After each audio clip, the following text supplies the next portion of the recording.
Good evening and welcome to everyone. I wish all our meetings again would be as full as it is today. Again, I welcome each and every one of you.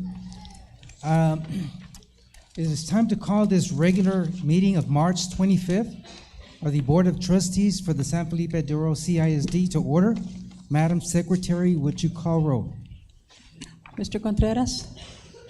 Present. Ms. Guanajuato Webb? Present. Mrs. Haynes Sanders? Here. Mr. Mesa? Here. Mr. Overfelt? Present. Mr. Smith? Present. And myself. Sir, we have a quorum. Let the record show that we do have a quorum of board members and that this meeting was duly called in accordance with the Texas Open Meeting School Act, Texas Government Code, Chapter 551. At this time, we will have opening ceremonies, first with a moment of silence for personal reflection, followed by the Pledge of Allegiance. Please stand.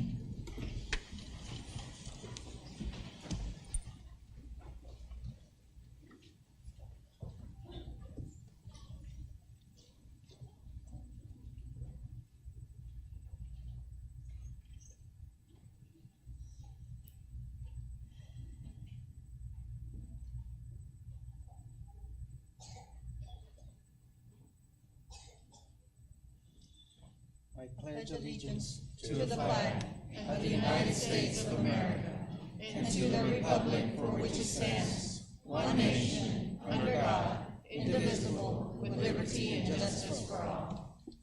Thank you very much.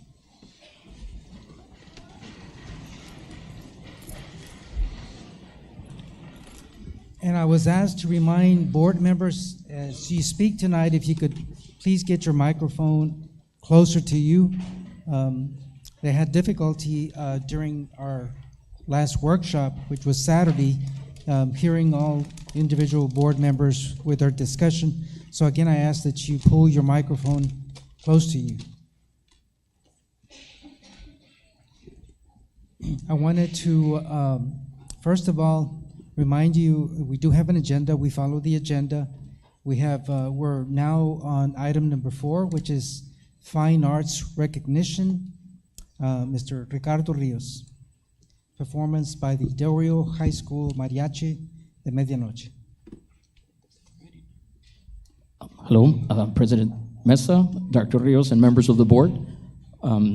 This evening, as we've been doing at each of the meetings, we've been having our Fine Arts showcase, and today is the Mariachi de Medianoche. We also are going to be recognize them in just a little bit for the accomplishments. You see this trophy over here in the front. They just won a state. This is a state trophy. They went to a state competition in Edinburgh, and they came away with a state championship trophy for their mariachi playing. So we welcome Mariachi de Medianoche.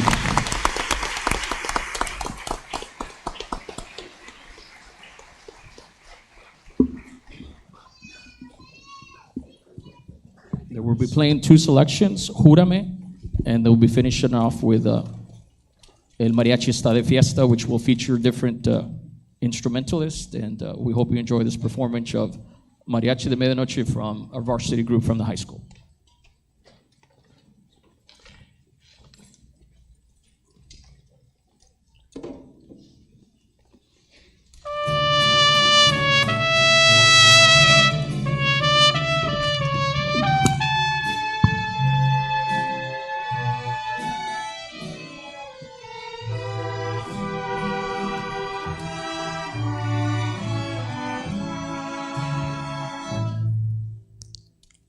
Todos dicen que es mentira que te quiero, porque nunca me habían visto enamorado. Yo te juro, ni yo mismo lo comprendo, el por qué tu mirar me ha fascinado. Cuando estoy junto a ti y estás contenta, no quisiera que de nadie te acordaras. Tengo celos, no está del pensamiento pueda recordarte a otra persona amada.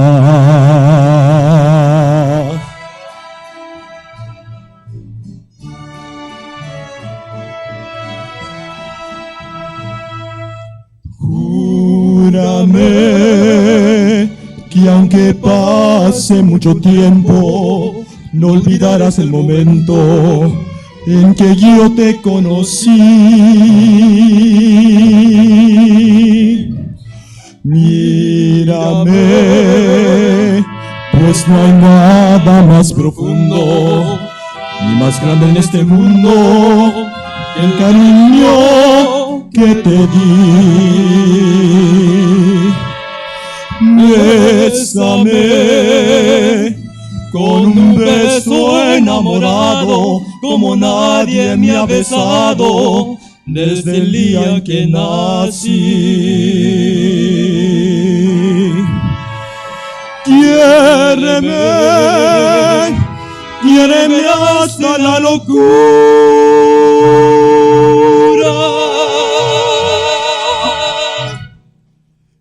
Y así sabrás la amargura que estoy sufriendo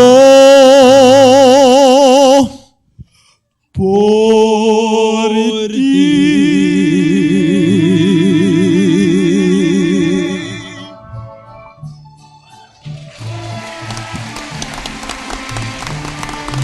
Bésame con un beso enamorado como nadie me ha besado desde el día en que nací. Quiéreme, quiéreme hasta la locura,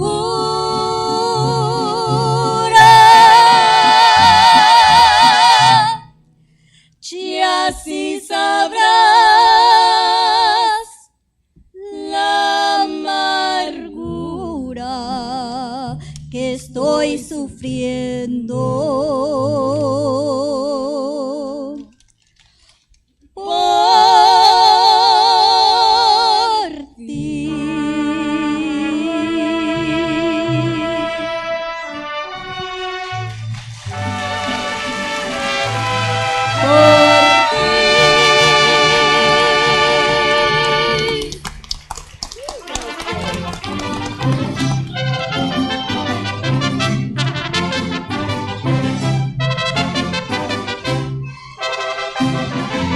Y puro medianoche, sí señor.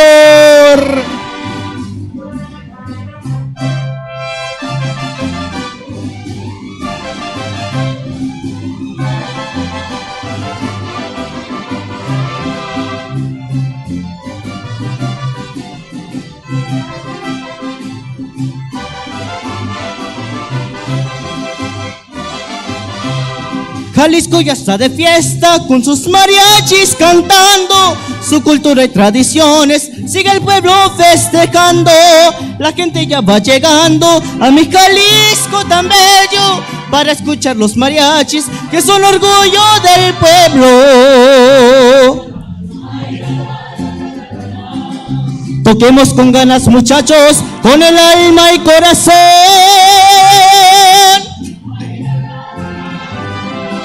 Que suenen ya esos sones que son pura tradición.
la la la y la la la y la la la la la la la. El mariachi está de fiesta, su cultura y su folclore.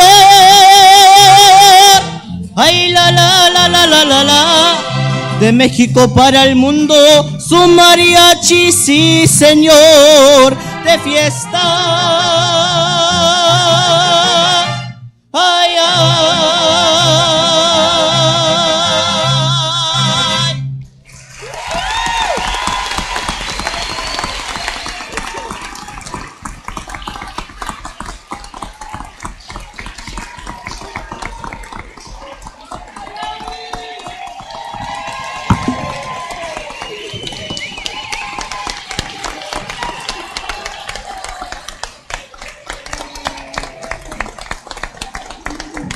Thank you so much. And after the performance that they had down in Edinburgh, they were actually selected to represent Del Rio. We're going to be traveling on Monday, April 8th to the state capitol. And they've been asked to play there. So that was a great honor. And so we congratulate them on thus far a great year. We still have a couple of contests coming up.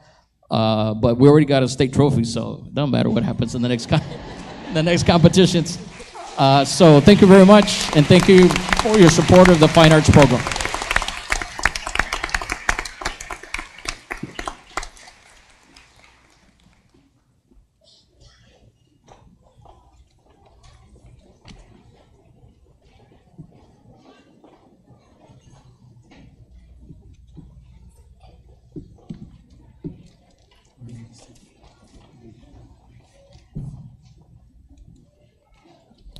We certainly have an outstanding fine arts program, and I'd like to thank again Mr. Rios, our fine arts director, and also the students that do a wonderful job and represent us so well. Congratulations on all the accomplishments throughout the year. This time we are on item B, recognition of student athletic trainers and assistant trainers in honor of Athletic Trainers Recognition Month. We have Brad Dixon.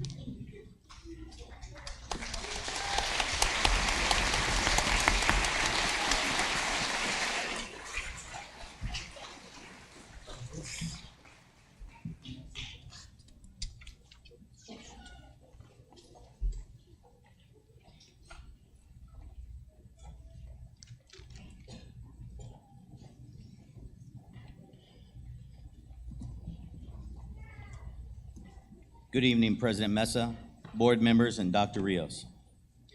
The Athletic Training Department consists of 3 staff athletic trainers, myself, Jasmine Hobbs, and Bonnie Cantu. We have 40 high school student athletic trainers and approximately 15 middle school student athletic trainers. We cover 16 high school sports and 10 middle sports, as well as bell, cheer, dance, and yes, even band. All these students, athletes, and fine arts students together equal approximately 2,000 students every year. Being an athletic trainer is a year-round activity, but it occurs usually behind the scenes a majority of the time.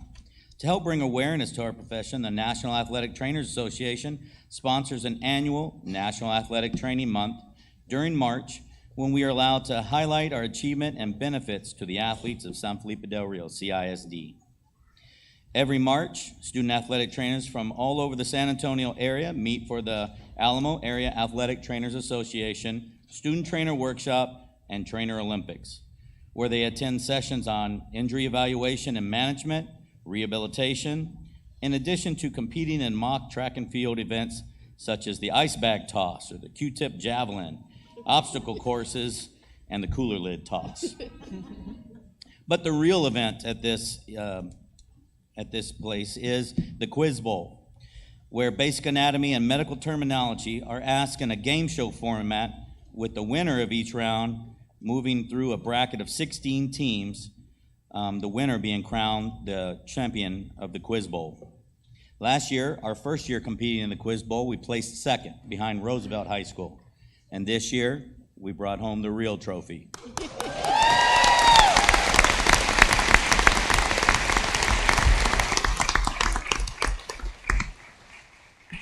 President Mesa, board members, and Dr. Rios, thank you very much from the bottom of our hearts for providing the financial and intellectual support needed to allow these student trainers to continue doing what they love and what our student athletes need and deserve. Now I'll recognize the student trainers. Aime Garcia. Ariana Solorio. Damiana Hernandez. Ebony Vasquez. Gabriela Sobrevilla. Jackie Cáceres. Jill Perez. Camila Fuentes. Catarina Fuentes. Kayla Reyes. Leslie Colunga. Liana Escareño. Michaela Davis. Raven Sanchez. Crystal Rocha. Alexia Medrano. And Oscar Guajardo. Many of our student trainers actually decided to stay with the sports that they are working with right now so that they could continue working with them while we weren't there today. So we want to salute those that decided to stay and couldn't be here with us tonight as well. Thank you very much for all you do, ladies, my assistants, and thank my wife for supporting me in everything that I do.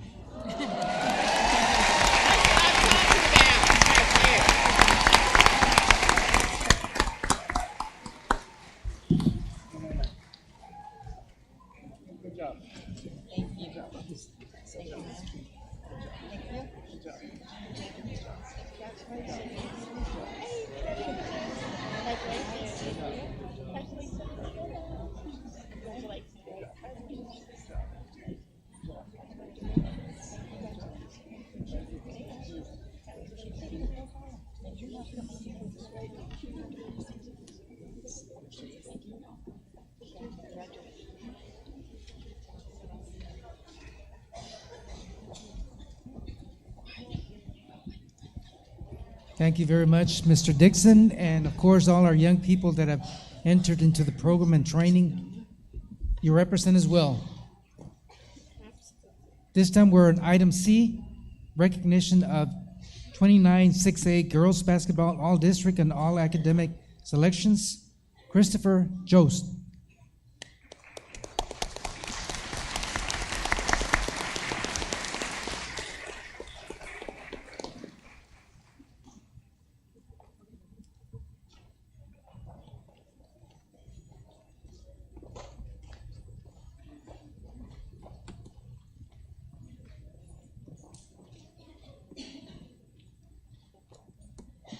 Good evening.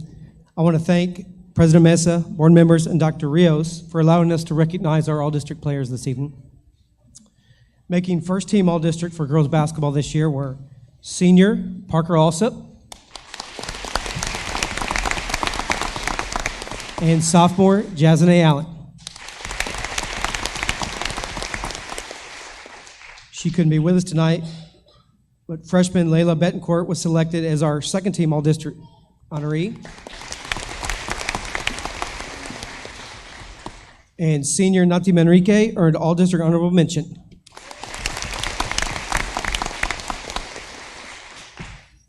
For Queens basketball, our 2019 academic all-district honors go to senior Parker Alsop, senior Nati Manrique, junior Kimberly Hernandez, and freshman Sydney Ballard. Thank you.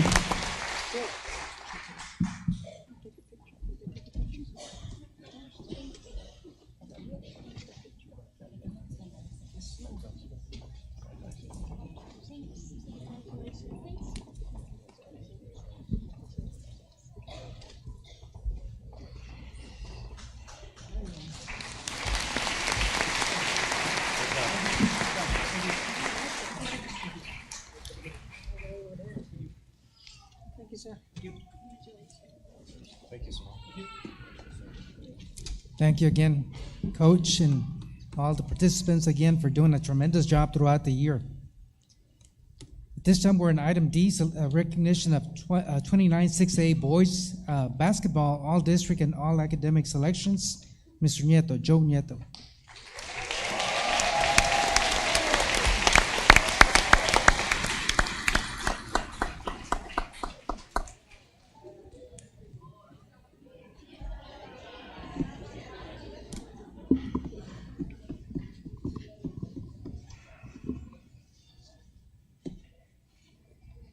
Good evening, President Mesa, members of the board, Dr. Rios. On behalf of my wonderful staff there at Del Rio High School, I would like to say thank you for the opportunity to publicly recognize the following basketball players from our Del Rio Ram basketball program. First and foremost, starting, he's not here today because he's out with track practicing the pole vault, our all-district, all-academic, ranked number 8 in his class, Sergio Gomez.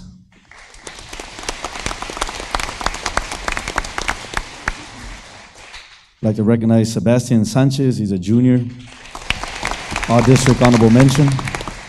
Daniel Zepeda, senior, second team all-district. And as you can tell, his brother, Adrian Zepeda, first team all-district, unanimous selection.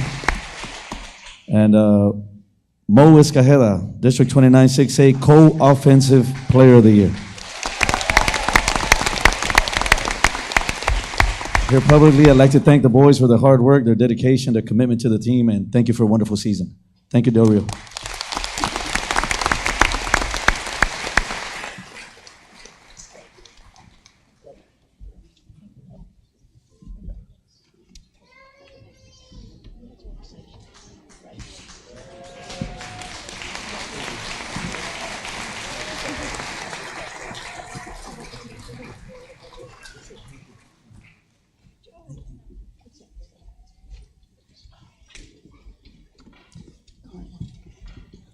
Thank you, Coach Nieto, and all the different coaches that we had here. We have wonderful students throughout the district, and they represent us so well.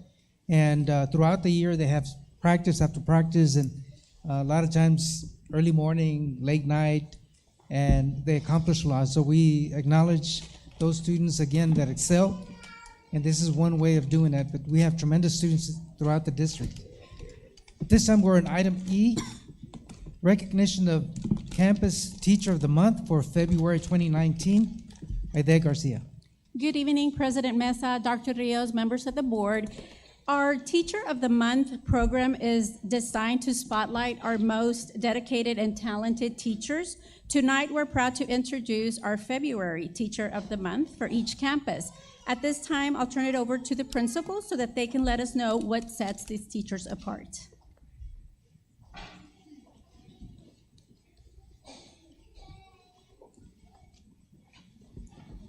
Thank you, President Mesa, Dr. Rios, members of the board, for allowing me to present Del Rio High School's Teacher of the Month, Mrs. Beatriz de Leon Alarcón.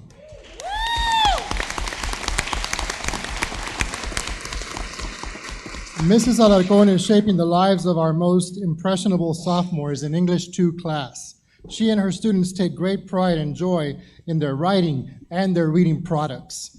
It is evident that she always pushes her students to want to do their best, while at the same time making learning interesting and creative. Her students have had up to 40 teachers in their school career since pre-kindergarten, and I am sure that Mrs. Alarcón is one that they will remember for years to come as one of their favorites. Thank you very much.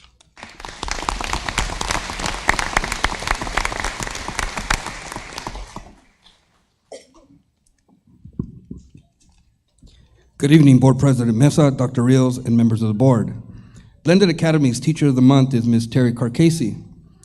This is Ms. Carcasey's first year at Blended Academy, and so far she has made such a great impact on her students and on the Blended Academy staff.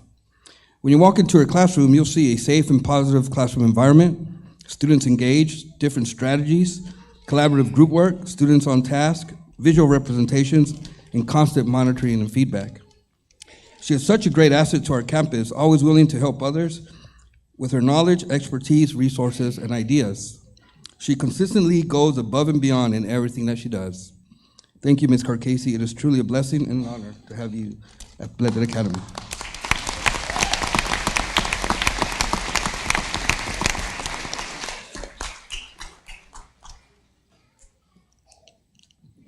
Good evening. Early College High School would like to introduce you to Mr. Hector Mayfield. He has been a part of ECHS for 2 years, but is not a stranger to our district. Mr. Mayfield is responsible for all of our business dual credit courses that are offered on our campus. He teaches small business management, personal finance, macroeconomics, and microeconomics. Even though many would gasp at the thought of teaching so many preps, Mr. Mayfield does it with a smile and a positive attitude. I will close with one of his favorite quotes that he lives by every day. Inspire yourself and others will be inspired. Motivate yourself and others will be motivated. Develop yourself and others will start to develop themselves. Be an example first and then the world changes around you. Thank you, Mr. Mayfield, for modeling these inspirational words every single day.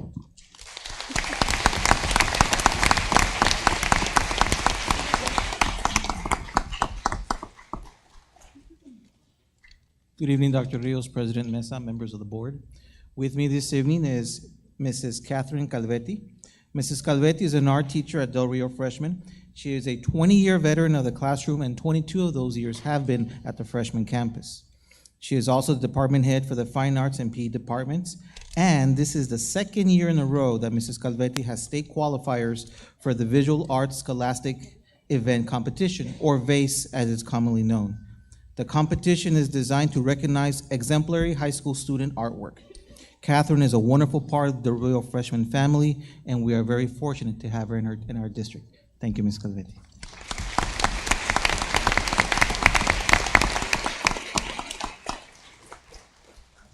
Good evening, President Mesa, Dr. Rios, and members of the board. Dr. Billy Graham once stated, "One coach will impact more young people in a year than the average person does in a lifetime." This truly defines Coach Melanie G., our 8th grade teacher of the month at Del Rio Middle School.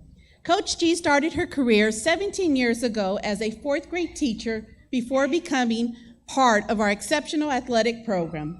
Coach G dedicates countless of hours beyond the working day while building our cross-country and tennis program at Del Rio Middle School. She does this along with taking on the many leadership duties and responsibilities as department head. Thank you, Coach G, for your daily commitment to your students while truly impacting their future.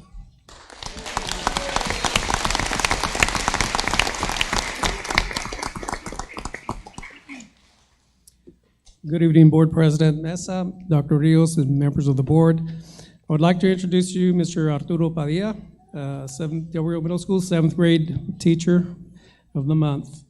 Mr. Padilla is currently a 7th grade math teacher and the 7th grade math department head at Del Rio Middle School. He has been teaching for the last 7 years and is very much like his sisters who love math. Mr. Padilla is invested in showing students that math is more than formulas, problems, and answers. He teaches students that math is more about processes that will help them to think, perceive, and analyze things in the real world. Mr. Padilla seeks professional development to enhance Del Rio Middle School. Recently, after attending CAMT, he implemented the Rubik's Cube Club at Del Rio Middle School. He invites students after school to practice solving the Rubik's Cube. Through this club, he has taught students peer collaboration and many life lessons such as following directions, perseverance, critical thinking, memorization, and focus. Mr. Padilla, thank you for all you do for the Del Rio Middle School students. Congratulations.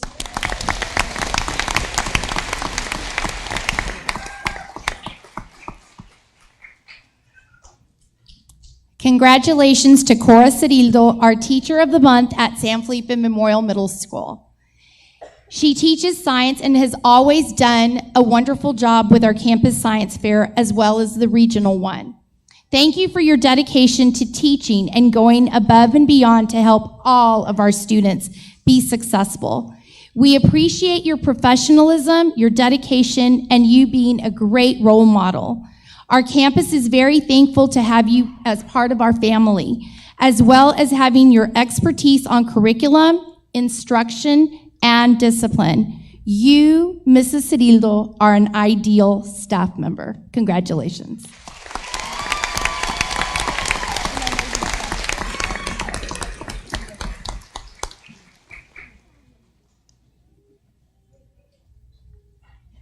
President Mesa, Dr. Rios, and members of the board.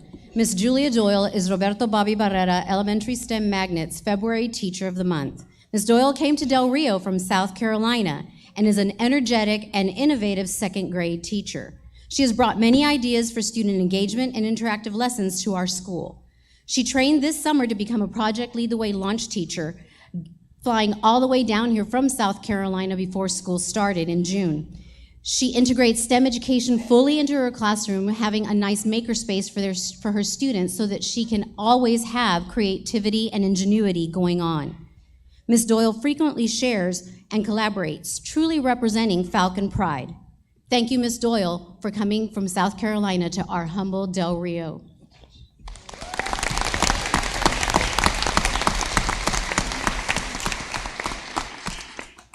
Good evening, President Mesa, Dr. Rios, and members of the board. It is with pleasure that we introduce you to Cindy Dunlap, and I'm gonna not get emotional. With 27 years of experience, Mrs. Dunlap is the teacher that every parent with a child entering third grade requests, since she is truly what most would define as a master teacher extraordinaire. Not only has she served a plethora of students at Buena Vista, but she has been cluster leader, coached UIL championship teams, has served in numerous committees, including some that have benefited other students in the district. Always with her students' needs in mind, she is a lifetime learner who is ready to take in new instructional methodologies that will make her a better teacher and her students more successful. In addition, her positive, heartfelt, and joyful disposition makes her a delight to work with, as well as an inspiration to everyone around her.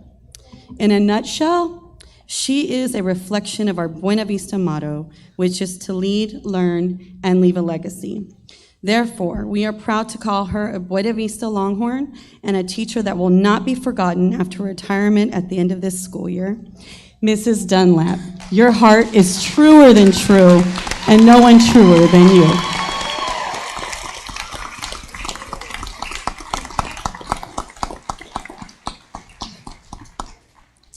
Good evening, Board President Mesa, Dr. Rios, and board members. I'd like to present to you Mrs. Graciela Guajardo. She is the Teacher of the Month for February at Dr. Fermin Calderon Elementary. She is a fourth grade teacher that is consistently on track with campus and district expectations always. When you enter her classroom, you see all the wonderful things that great teachers do. There is a positive classroom culture with effective discipline skills that promote positive behaviors and mutual respect. She has a wonderful personality that touches hearts and minds alike of all her learners. Teachers like Mrs. Guajardo have a long-lasting impact in the daily lives of our students. Mrs. Guajardo, you are valuable, you are powerful, you are limitless, you are Calderon. Congratulations.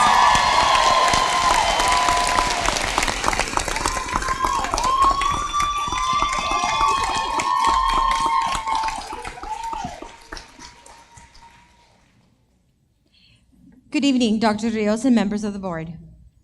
The strength of the team is each individual member. The strength of each member is the team. Phil Jackson. Mrs. Alma Solis is part of the great fifth grade team at RCE, but adding Mrs. Solis to the group made it even stronger and more effective. Traveling from out of town several times a week for work is not easy. For most people, that would be a great excuse for not going the extra mile. Despite the traveling, she still volunteers for 7:30 a.m. Scholars Club to help out another grade level and attends most of RCE's after-school activities. Her patience, organization, and structure in the classroom and her generosity of ideas make her the perfect choice for RCE's Teacher of the Month, Mrs. Alma Solis. Congratulations, Ms. Solis.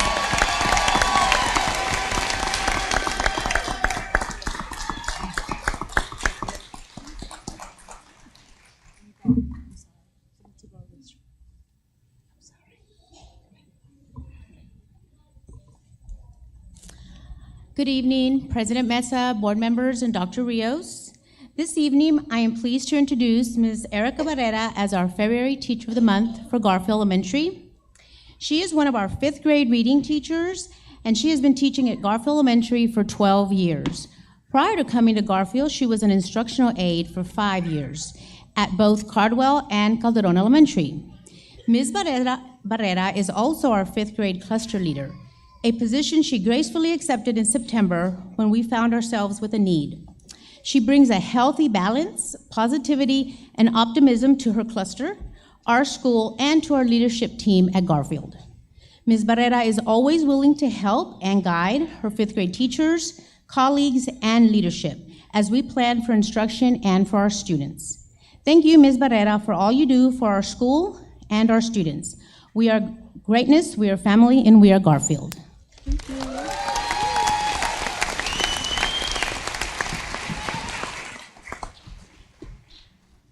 Good evening, Board President Mesa, Dr. Rios, and members of the board. It is my privilege to present Ms. Tiffany Pettis as the Lawn and Green Teacher of the Month. Ms. Pettis is the epitome of what it means to be a great teacher. She is always highly engaged with her students, whether it be working on the floor with them in her math classroom or playing with them at recess. Ms. Pettis goes above and beyond for her students. She set up a snack cabinet and a clothes closet in her classroom for any student in her grade level who may not have what they need outside of school. If kids need it, then Ms. Pettis finds a way to make it happen. Thank you, Ms. Pettis, for loving our Lawn and Green kids. You are LGE excellence.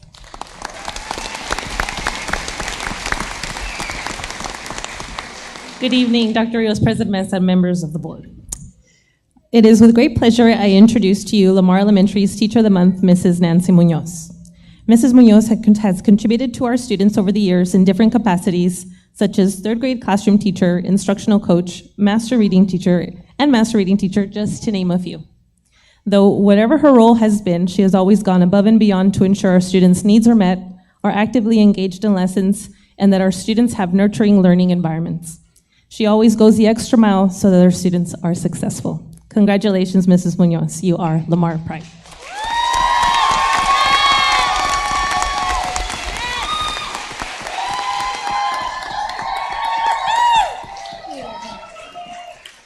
Good evening, Dr. Rios, Board President Mesa, and members of the board. NHG proudly recognizes Mrs. Rosalinda Sanchez as our Teacher of the Month for February. Mrs. Sanchez is a hardworking, dedicated member of our tribe. Her support for students and staff as our master reading teacher has been critical in helping NHG move forward in growth. Working alongside teachers as a colleague of support, Mrs. Sanchez takes on targeting interventions for growth with students daily. Her direct support ensures a plan for improving reading skills. Her help in closing the reading gap does not go unnoticed. As a valuable member of our team, she takes on new initiatives, is always smiling, and has a kind heart to share in her expertise. We appreciate all that you do for NHE.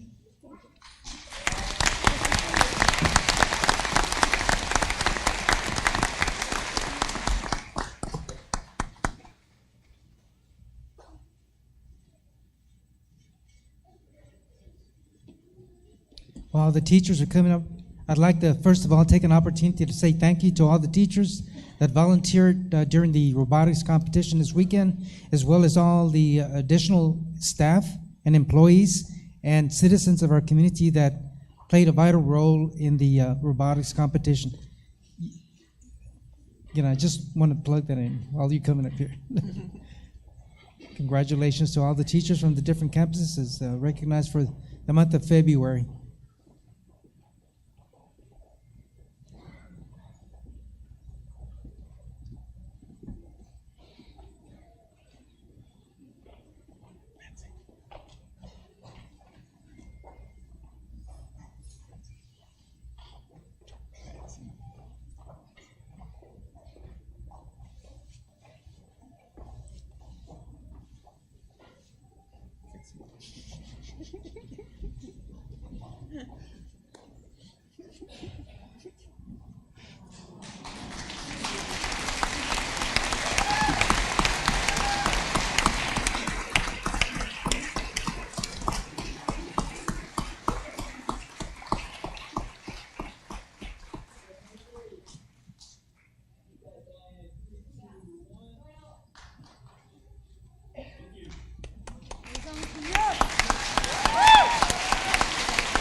Thank you for everything, man.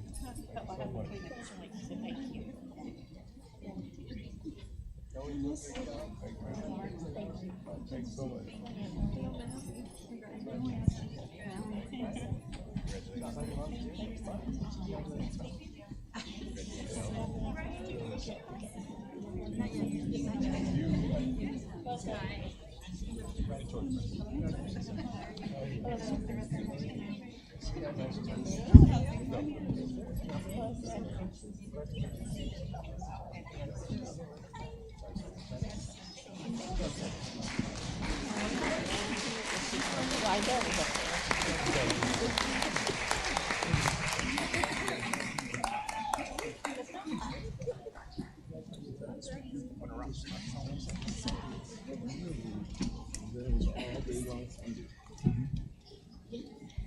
Once again, congratulations to all the teachers. What a great job you do.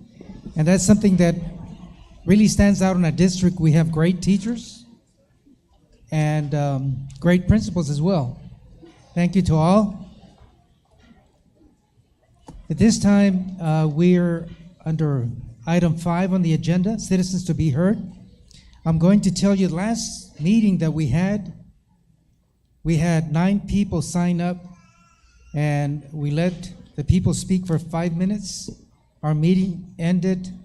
By the time we got home, it was close to 1:30 a.m. in the morning. So we have 18 people signed up today, and if it pleases the board, we'd like to reduce the time to 3 minutes. That way, it will take about an hour, 54 minutes. Is everybody in accordance? Okay. Then we're going to allow 3 minutes for each speaker. We will call the names out. Again, as they signed up, I'm going to ask for everyone sitting in the audience to please turn your phones off. Any devices, please turn off your phone so we can hear the individuals that are going to be speaking at the microphone. And I'm going to, again, go by the order that they signed up. First person that we have is, and again, we will have a timekeeper. Okay. We have Erica Barrera. The topic, repurpose. The topic is repurpose to house pre-kindergarten. Good evening, President Mesa, Dr. Rios, and members of the board. I thank you for your service to our community. You are faced tonight with a difficult decision that will affect hundreds of families of Del Rio. You do not know who I am. Let me introduce myself. My name is Erica Barrera. I am the GT teacher for 2nd grade at Cadron. I have been there for 7 years, and I am a product of our district. I am speaking on behalf of our school. I knew coming here tonight we were going to hear many people say, do not close Lamar, and I am here to say as well, do not close Lamar. I will also say, do not close Chavira, and I will also definitely, of course, say, do not close Cadron. Unfortunately, we are here because of, I got 3 minutes. We are here because of them. You have to come to a decision, and change has to be made somewhere. I agree, Cardwell students are our youngest ones, and I completely agree. They do need a new house, and it is not fair. Let me try and skim through here. Based off of numbers, and this is where our point is coming from, is that our capacity, if you were to choose Lamar, and Dr. Rios came up with Lamar because it is the best choice, their capacity is 660, which is the smallest school in our district. If we were to move to Cardwell there would be 80% of the school would be utilized. 80% is close to 100. We are here gathered together, and we know 80 is close to 100%. It is simple math. If you were to move them to our school, we have a capacity of 858, and you will only be utilizing the campus by 60%. 60 is close to 50, therefore 50% of our school would not be utilized. When you took oath to office, this was for you to make the best decisions for our district, which is our district goal number 2, finance. Would you be doing the exact opposite if you were to choose our school because you are not using our precious funds and facilities to maximize the benefit of our students in our district, especially here at our campus? You would be causing also immense problems everywhere else in every other school. Quickly, let me just refer to the options that we were given, which was option 1, Lamar. You have heard Lamar many times. Some of you have been to Lamar, you've heard their voices, you've had meetings, and you have not yet talked to any one of our teachers at our school. We have not had any kind of meetings because, frankly, we didn't think you would choose our school based off the data. If you do look at the data, numbers, it does not lie, and option 1, you were only at capacity with 2 schools. Time. Thank you. Thank you. Gather on stage.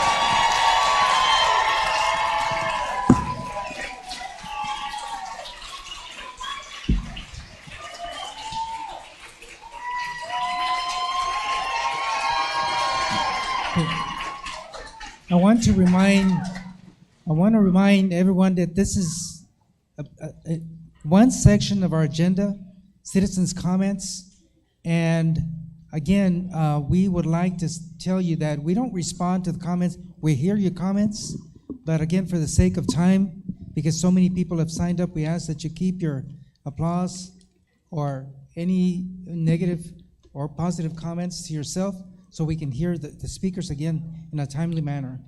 Next person we have signed up is Cynthia Martinez. Repurpose, again, Ruben Chavira Elementary. Highlights. If it pleases the board, because we are on a time constraint, I made a list of things that I was going to say in case I don't get to them. Could I please pass this out to you? Thank you. You can, give them to Mr. Fenge. Good evening, Dr. Rios, President Mesa, and members of the board. My name is Cynthia Martinez. I'm here to speak to you not as a school employee, but as a parent of Ruben Chavira Elementary. All my children have attended Chavira, all of my 4 children, and I am the proud sibling of Ruben Chavira. It has been an honor to work as a staff member under the coined phrase, the best in the universe, said by one of my first principals, Dr. Sally Zuniga Barrera. After attending the school board's discussion on Saturday, I just want to review some of the points that were covered concerning our school. We only have 34 indoor classrooms, leaving no room for growth for the Head Start program. We're not centralized, and the location on Highway 277 causes an issue.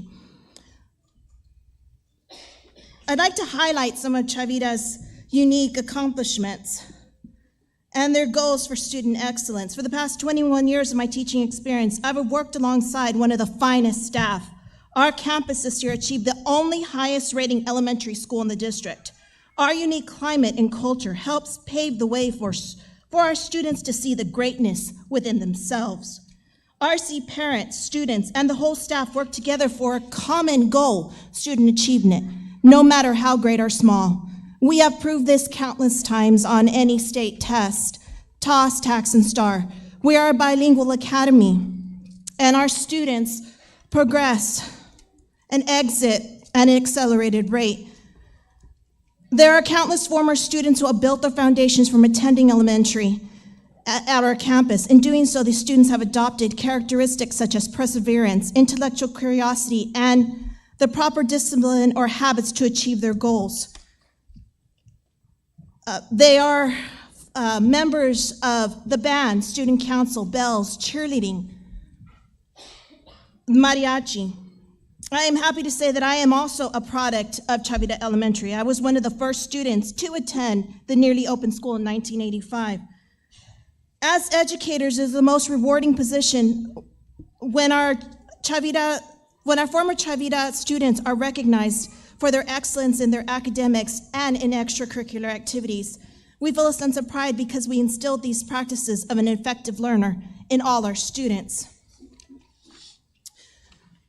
We have teachers for 3 consecutive years that have been the teacher of the year. Mrs. Cardenas, Mrs. Lujan, and Mrs. Cheddar. Our beloved Marta Galindo in 2001 was the Texas State Teacher of the Year. She is deeply missed and in my opinion would have so many more great things to say about the repurposing of an elementary for Cardwell. Time's up. Okay, thank you.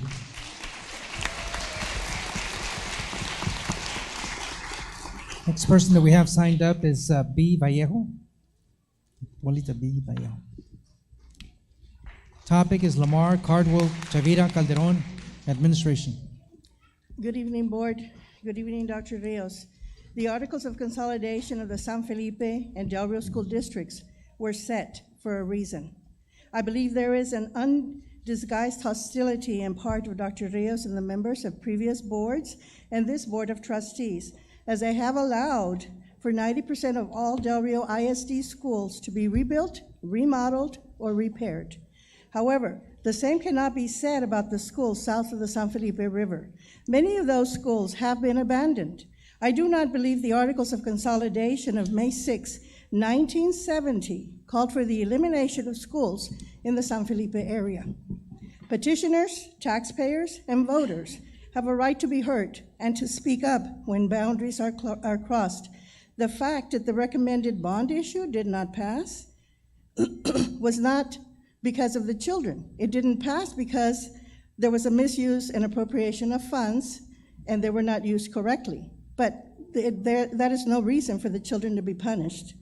In my opinion, the priorities of this current administration are not in the right place. However, I do thank you for reminding the citizens of Del Rio how fragile we are when we lack representation. Claims that most Cardwell's Head Start students come from San Felipe are not equitable to the actual figures. Of approximately 450 plus students at Cardwell, approximately 10% are from the San Felipe area. Consequently, the most appropriate location for the Head Start program would be north of the San Felipe River. The consolidation of the San Felipe and Del Rio independent school districts was to act as a unitary system, one of integration, educational, and racial composition. And that is precisely where we are lacking. The board has allowed for the elimination of the lower 20% and the upper 15% of the student population in Del Rio. Plus, the essential comprehensive educational elements left out in this fiasco are the involvement of parents and teachers in making decisions about Cardwell School and other schools, creating strife, anxiety, and trepidation within our city. I must ask, when this administration decided to change Cardwell, why did this administration allocate and expend thousands of dollars making repairs at Cardwell? It is evident in all the figures that have been disseminated to the public that the best interest of the students is not at heart. You all are in a position to inflate, deflate, and manipulate figures. But I can tell you this, time and time again, we continue to see figures prevaricated to meet the intentions of a project. The mental and emotional and psychogenic educational abilities need to be taken into consideration.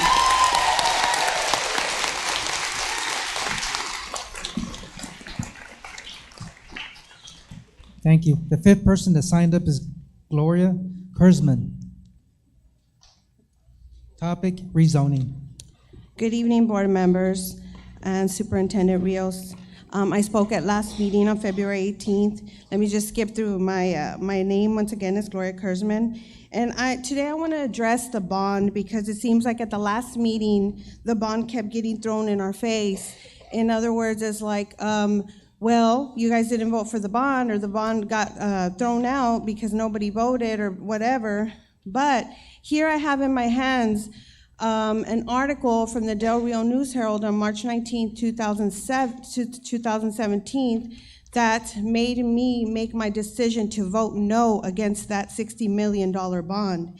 And here I have highlighted, I mean, there's other stuff in here, but according, in this article, it says, according to information released by the school district, the new elementary school located in the center of town will serve as a comprehensive elementary school. The pre-K students currently enrolled at Cardwell will be transitioned to the Lamar Elementary campus. And let me tell you, that day when I read that, I made up my mind to vote no on the bond, and I still say no today. But what my question is, why am I here saying no? Why wasn't my voice heard that day on May when I voted no? I said no to the bond, and I still say no today. I say do not repurpose any elementary school. We need our elementary schools. With 2 elementary schools on Saturday's discussion, which I only got to sit in for a little bit, it was mentioned that we have 2 elementary schools in the north side bursting at the seams and they can't take any more students. Well, if we don't have any more room, then how does it make sense to get rid of one whole elementary school? How does that play out? I say no elementary school should be closed. Of course, that's what I'm gonna say. No elementary school. I understand that Cardwell wants something better for their kids, security. And that is important for the 3- and 4-year-olds to have a secure, safe environment. But once again, and I still stand by my word, that I do not believe that you need to repurpose an elementary school and disperse those students into 3 different schools. It's going to be devastating to the students. It's going to hit the families hard. And then one more point, I know that we've been talking about, and we've been meeting with people, Lamar parents, we've been meeting with people, we've been speaking to people, because we want our voices to be heard. And we are the voices for the other people in San Felipe that will not speak up because they are afraid. And I'm here to tell you that I am not in agreement with this still. I voted no on May 6th, 2017, and today my answer is still no. How do we go around this bond to come to this, making a decision on the same thing that the voices should have been heard that day when it came up for election and the bond was voted down? Thank you very much.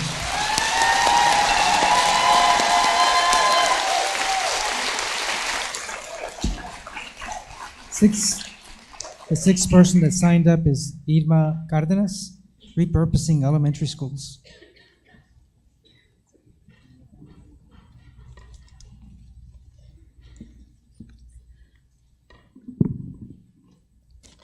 Good evening, Board President Mesa, school board members, and Superintendent Rios. I am Irma Cardenas, a leader of the border organization. We are present tonight to ask the board not to repurpose Lamar, Ruben Chavira, or Dr. Fermin Calderon. Saturday's workshop was a good conversation amongst the board and the superintendent. It should have happened a lot earlier than this Saturday, and it needed to include parents, teachers, and the community as a whole. You do not need to take a vote tonight. Take the time to have community conversations so that other possible options can be brought to the table. Thank you. Thank you.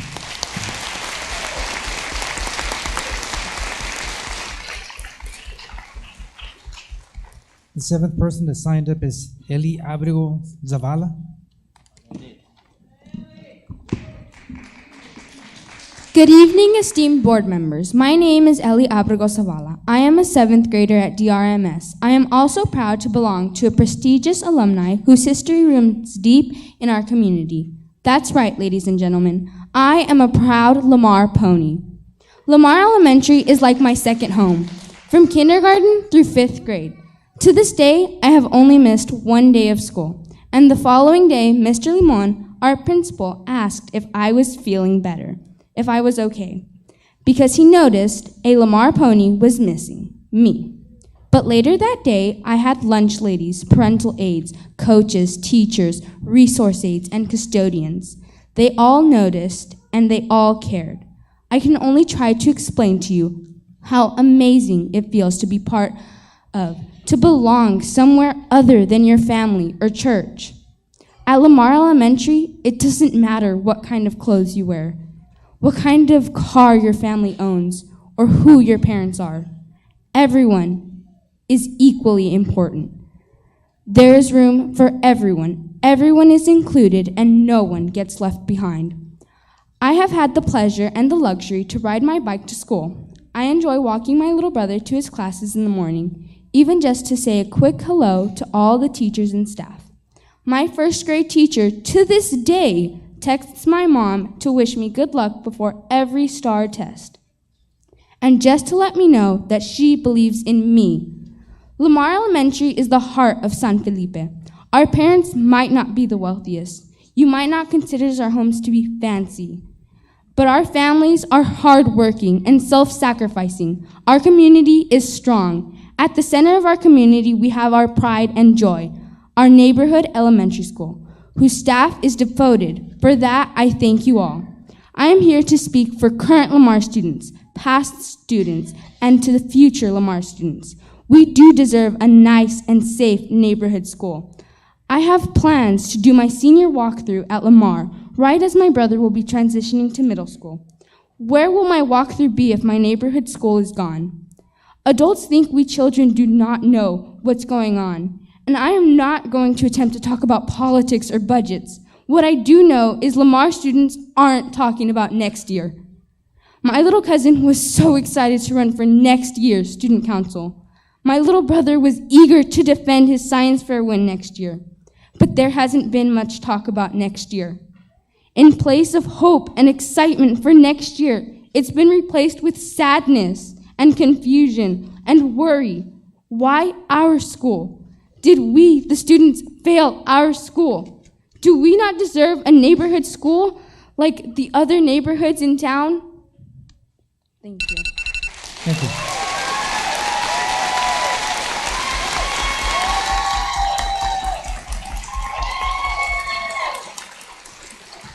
Next person that signed up, the 8th person that signed up is Gregorio Castro.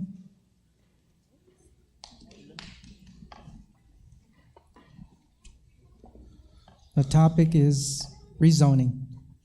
Good evening, Mr. President and Superintendent Carlos Rios. ¿Puedo hablar en español? ¿Me lo permiten? Yo soy un padre más de familia que radica aquí en Del Río. Hace 6 años llegué a esta ciudad, que la hicimos junto con mi familia nuestra. Nosotros radicamos en el área de Valverde. Mis hijos, tengo 2 hijos que van a la escuela Calderón, Diego y Emiliano. Por ellos es que estoy aquí y me atreví a hablar en español, porque es la lengua que puedo expresar todo lo que siento y siente mi familia por estas opciones que están dando para cerrar las escuelas elementales. Creo que es un error el que tengan desde un principio estar considerando que sean estas 3 escuelas elementales, tanto Chavira como Lamar como Calderón. Yo como padre de familia estoy aquí y apoyo a todas las maestras, maestros de estas 3 escuelas que me niego rotundamente a que cierren. La identidad de un niño lo marca también su escuela, y esa escuela es la que llevarán siempre en su corazón, en su mente, con sus compañeros, sus maestros, y no es necesario que hagan esto. Lo que es necesario es que den otras opciones para que puedan resarcir esta controversia que tenemos ahorita en este momento. Muchas gracias.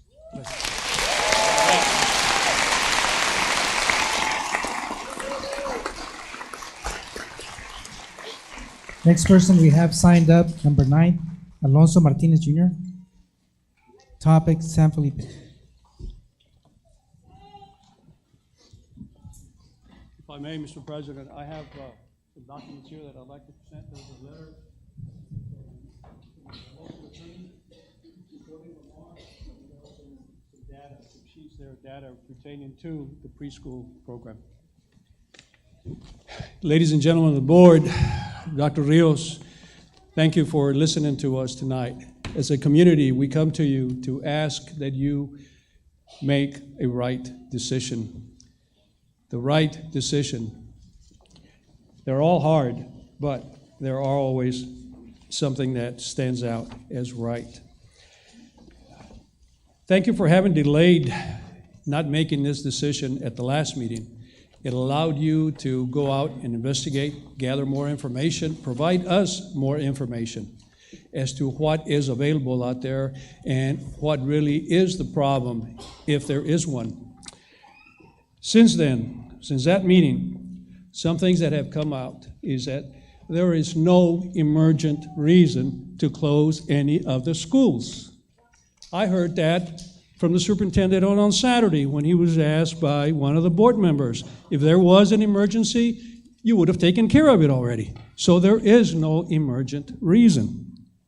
This would entail the moving of at least 500 children from Cardwell Program School to a different school, taking all 100% of the people from that school, whether it be Lamar, Calderon, or Chavira, and sending them to other schools in the school district.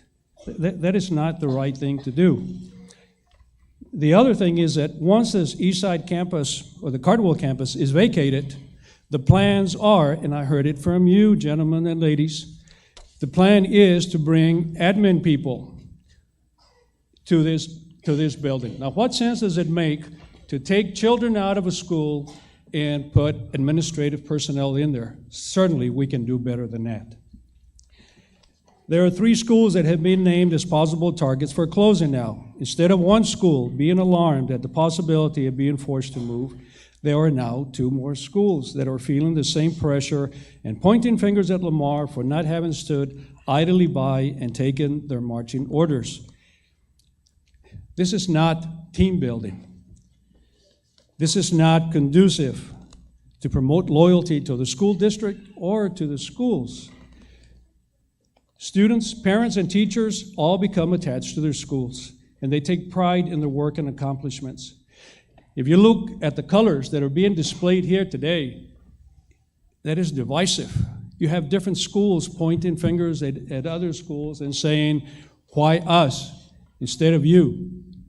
That is not a good thing. That is a no-win situation. The names of people from San Felipe who have been honored by having a school named after them are now being tossed around as smoke to further divide the community. This is pure politics, disrespectful of the families for who this or named after. Thank you, Mr. Mayor. Thank you.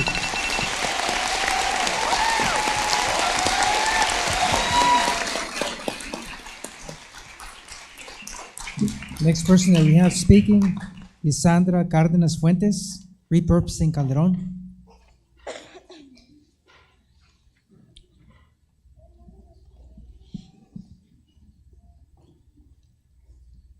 Good evening, President Mesa, school board members, and Dr. Rios. I'm wearing 2 hats this evening. I have been asked by the Cardwell family to speak for them since they could not make it here this evening. And as you well know, I'm also a leader with the board organization, and the organization has been organizing, in particular, the parents and teachers from Lamar. Since then, we've had conversations with Ruben Chavira personnel and parents, and as well as Calderon parents or teachers. First, with the Cardwell family, they have expressed to me to pass this message on to you. It is extremely unjust and unfair that if you're to move Calderon children from Calderon and put Head Start in Calderon and name it, I believe I heard Saturday, Cardwell Head Start program at the Calderon school is doing a huge disservice to 2 very important, prominent people that did tremendous work for this community, and in particular, the San Felipe neighborhood. That's number 1. Number 2, I think you're right, Mr. Mesa. I don't think I've ever seen a school board meeting packed the way it is tonight. And I dearly hope that it is not lost in you that 3 schools filled with parents and teachers are speaking with one voice. Leave their schools alone. Invite them to have conversations with you to come up with better options.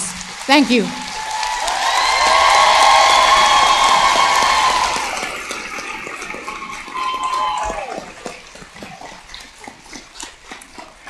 The 11th person that signed up is Michelle Cervantes.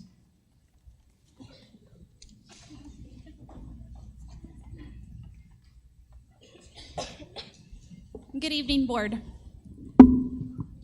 My name is Michelle Cervantes. I'm here on behalf of Dr. Fermin Calderon Elementary School as a concerned parent. Let me start out by saying that tonight, we all will be affected by the decision that y'all make. Everyone here tonight has an emotional attachment to their school for one reason or another. Therefore, a decision should not be made by feelings or attachment. A decision should be made by statistics and facts that you all have provided.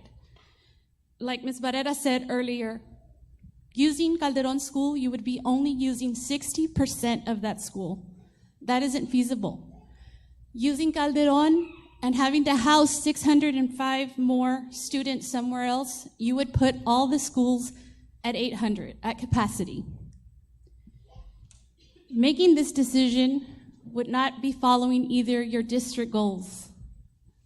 Your district goals are to make sure that you house the students and that we are safe and that it's feasible to everybody. We were told this morning that our school was up, and just in one day we were able to gather all of these concerned parents. I appreciate y'all hearing me out today. I know that you'll make a decision, but just a decision should be made by facts and not by emotional attachments. Thank you. Thank you.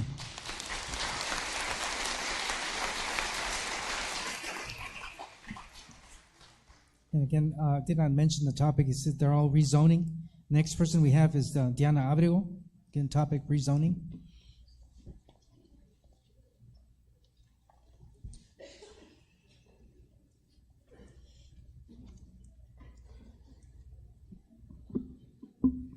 Buenas tardes, Presidente Mesa y Dr. Ríos, y miembros de la mesa directiva. I'm going to speak both languages because it's easier. Pero look out. Don't close your eyes. Make your decision with your eyes closed. The Creator gave you your eyes and your heart for a reason. And you were elected to those positions you're in right now for a reason. Why?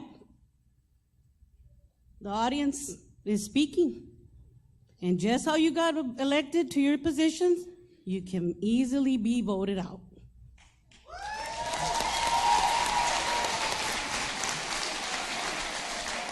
The community, I'm here representing those people that don't have a voice. And the people are speaking. They're speaking loud and clear. You don't divide. Porque familias unidas, we will be. All the schools. En el espíritu del doctor Fermín Calderón, en el espíritu de Nuestra Señora Irene Cardwell, en el espíritu de Rubén Chavira. En el nombre de esas personas que ya pasaron, que fueron este niño que dio su vida, el doctor Calderón, que era un doctor que served massive families en esta comunidad. He helped thousands of veterans, thousands of families, never receiving sometimes a pay. Ms. Cardwell was one of the top educators in San Felipe. En el nombre de todas esas personas, the people are speaking. And shame on whoever created, I heard it on Saturday at the workshop. I heard it's not a Lamar thing, it's not this thing, it's about rezoning. You know what? Let's take a vote tonight. Let's the people vote. Let's make this the new this SPC Center, let's vote. Let's make this the new school for Cardwell. They deserve it. They deserve it. The children deserve a building like this. Let's take out all the toilets and make it fit their size. Let's get new sinks. Let's vote tonight on that. Let the people take the vote. We're demanding respect. The citizens of Del Rio, the teachers, the parents, the children deserve respect. They deserve to be recognized and heard. No more division. This is causing a lot of pain and division within our communities. This is horrible. I even saw it on the Telemundo, el noticiero today. Yes. I mean, qué vergüenza. Es una vergüenza. Por favor, vote with your conscience. Vote with your heart. Relook at what you're doing. ¿Y sabes qué? Thank you. Con todo respeto, Mr. Rios, I think you need to be evaluated, sir. I really do.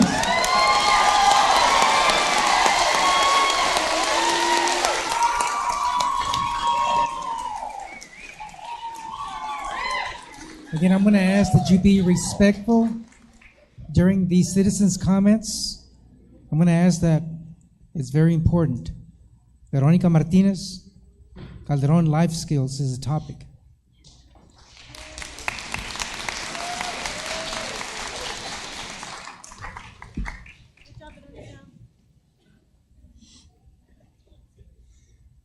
My name is Veronica Martinez. I've been 15 years at Calderon Life Skills, and good evening, Mr. Mesa, Dr. Rios, and board members. My concern is I'm speaking for, I'm gonna cry, for life skills students. They don't have a voice. They can't come out here and talk, and they can't defend themselves. They do not have a voice. But as their aide, I am here to talk for them. My concern is we have students, we are in an N-graded classroom. We have students from 3 to 20 till they age out, 21 to 22 years old. Our students need to have, in their IEP, they have inclusion. We take the students to music, art.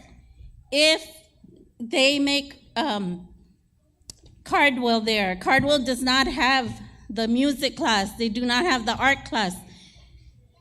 I don't know how that's gonna affect, you're gonna have 3 and 4-year-olds in a classroom, and we have 19-year-olds, 20-year-olds going into inclusion, and by law, they need to go to inclusion. Are you gonna have to get buses to bus them to other schools? That's gonna be extra cost for fuel. And bus drivers can only work at so many times. That's just gonna be extra pay, or more gas. Also, I don't know how parents are gonna feel having 20-year-olds with 3-year-olds. Another concern is that the PPCD building at Cardwell, they're gonna need a changing room. They're gonna need restrooms. You're gonna have to spend more money on remodeling the Calderon if that were the school that you would choose. Also, you have the students from the Valverde. You're gonna have to be busing them. That's extra gas. What schools are you gonna go? I was a product of busing 1980 when Lamar was at capacity and Buena Vista was built. I was bused from Lamar, from San Felipe to Buena Vista. I mean, that was a shock to me. I can imagine if you're sending them to other campuses, students are not, they might not be like, I mean, there might be a lot of problems. I had a lot of issues. Personally, when I went to Buena Vista, I was teased because I was poor. I was from the wrong side of the tracks. And I mean, I wouldn't want any other students to be feeling that. Thank you very much.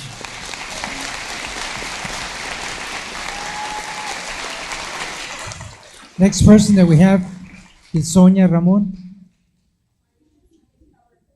Yours has already been covered. Okay, repurposing of school. Then the next person we have is Maria G. Ramirez, impact on student achievement and rezoning. Good evening, President Mesa, board members, and Dr. Rios. I am a retired educator, having served in various capacities in this school district for 39 years. One of the best times and highlights of my career was serving as principal at Lamar. As a child, I attended Lamar from 2nd to 8th grade. Lamar provided the foundation I needed for my future endeavors and successes as an educator. Lamar was and continues to be the pride and joy of San Felipe. Lamar not only provided me and many others with a great educational foundation, but it instilled me with the motivation, the desire, and the self-confidence to be successful in life. That's what elementary schools do. They provide the best education for children. I was blessed. I was able to remain in the same campus for 7 years without my education being disrupted. My question to you is, have we considered the impact on student achievement when students and teachers are forced to make changes they're not prepared for? I understand and believe that sometimes decisions which may be very difficult have to be based on enrollment and on finances. But I also believe in equality, and every campus should be provided a safe, secure environment with equal resources. But equality means providing a quality education with consistency, with continuity, without disruptions, whether the children are attending Lamar or any other school. I sat here at Saturday's workshop on rezoning. As I listened, I couldn't help but wonder, how will a teacher feel when they're being asked to move to a different campus, a different culture, and possibly a different grade level? Keep that in mind. For many teachers, the school's culture, the co-workers, the parents, and the students become their families.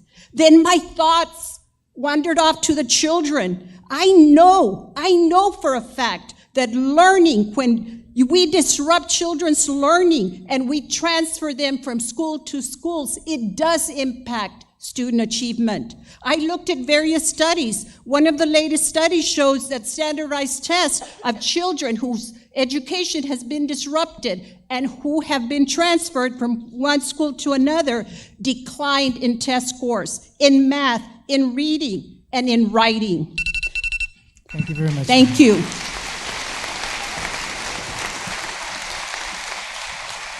Next person we have is Eloy Padilla, school rezoning, Lamar.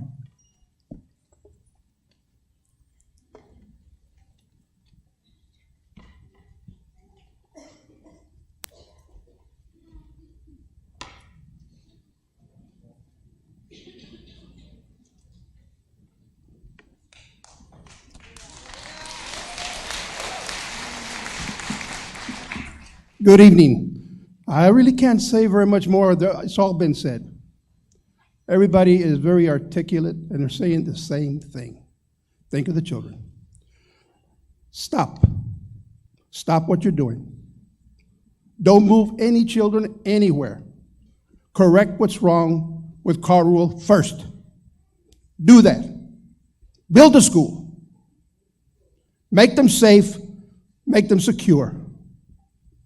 Then you will resolve your problem. It's wrong to even thought about this. It's wrong.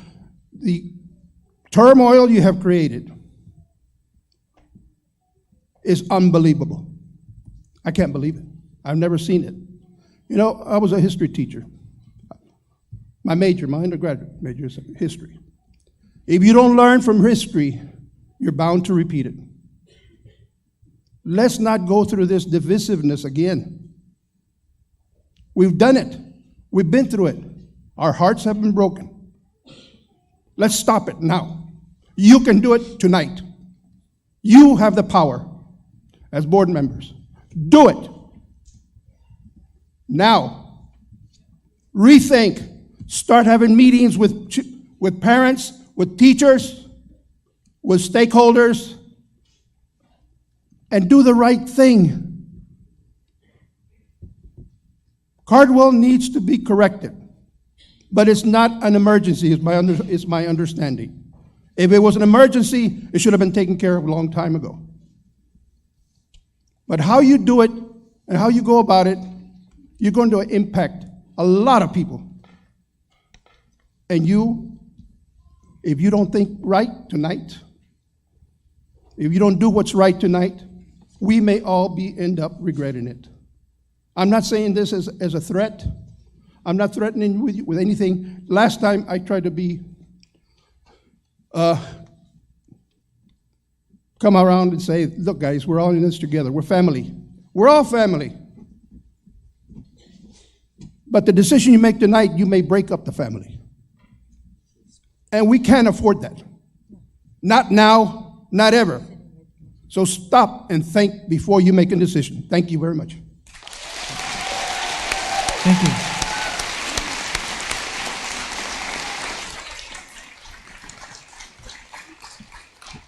We have Ruben Chaides that signed up, Lamar School topic. Buenas tardes. Con todo respeto, presidente Mesa, yo quiero pedir una explicación antes de hablar, porque me registré con el número 4 y no sé por qué razón me dejaron, no sé, 16 o 17. Es porque estaba preguntando ahorita entre medio de dos papeles, número 4, y no lo dejamos hablar en la orden que se firmó. Estoy dando la oportunidad. La segunda petición es, solamente puedo leerlo en español, pero lo que voy a leer dura quizás 1 minuto y medio, pero tengo a alguien que me traduzca y entonces que me den la venia de leerlo en español y luego en inglés hasta donde termine y los 3 minutos pagan. ¿Se tiene? 3 minutos. Lo que yo voy a leer en español no dura 3 minutos. Ok. Que lea luego en inglés. Está y bien. a los 3 minutos hasta donde llegue. ¿Está bien? Sí. Bueno, buenas tardes, presidente Mesa. Buenas tardes. Doctor Ríos, miembros del School Board. Buenas tardes y a todo el auditorio. La emergencia en la que son 2 asuntos. Uno, la emergencia en la que se sustenta la propuesta para mover a los usuarios del edificio Cardwell School y la reubicación de los usuarios de la mar. Segundo, el futuro plan para el lugar donde está Cardwell. En torno a la emergencia, se ha dicho que el cambio de los niños y personal de Cardwell es una emergencia. Convendría analizar el término emergencia según the Oxford Dictionary and Thesaurus, the Ultimate Language Reference for American Readers, define emergencia, un estado repentino de peligro, conflicto, etcétera, que requiere acción inmediata. A la luz de esta definición, me pregunta a los miembros del School Board, que va para ustedes, ¿cuál es el estado repentino que ha emergido? ¿Cuáles son los peligros? ¿Cuáles son los conflictos? ¿Tiene que ver con la integridad de los niños y de los maestros? ¿Existen peligros porque los edificios están en peligro de venirse abajo? ¿O hay alguna preocupación de dinero que todavía no se revela? El número 2, ¿cuál es el plan para el lugar donde ahora está Cardwell? ¿Hay planes futuros que la comunidad no conoce? Si es así, ¿cuál es? ¿Y cómo se estaría financiando si se va a construir un edificio? Nos daremos por bien servidos si tienen bien a responder estas preguntas. Muchas gracias.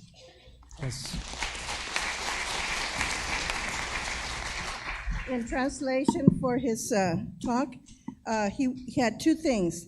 One was, what was the emergency to move the students from Cardwell and to Lamar, and then what was the future use for the Cardwell School? In analyzing the definition of the word emergency, it states that it would be in state of danger, conflict, that requires immediate action. Based on that definition, his question to the board was, what is the state of the emergency? What are the dangers? What are the conflicts? And you need to look at the integrity of the children and the teachers. Are the buildings in danger of collapsing? Is the preoccupation money? And if so, has it not been revealed, or do we know of it? Are there future plans for this community? What are those plans? Is it something that we can fix financially? And it would be good if you would respond to some of these questions as you make your decisions. Thank you. Thank you. Joanna Rodriguez. Joanna Rodriguez. Topic, Cardwell future.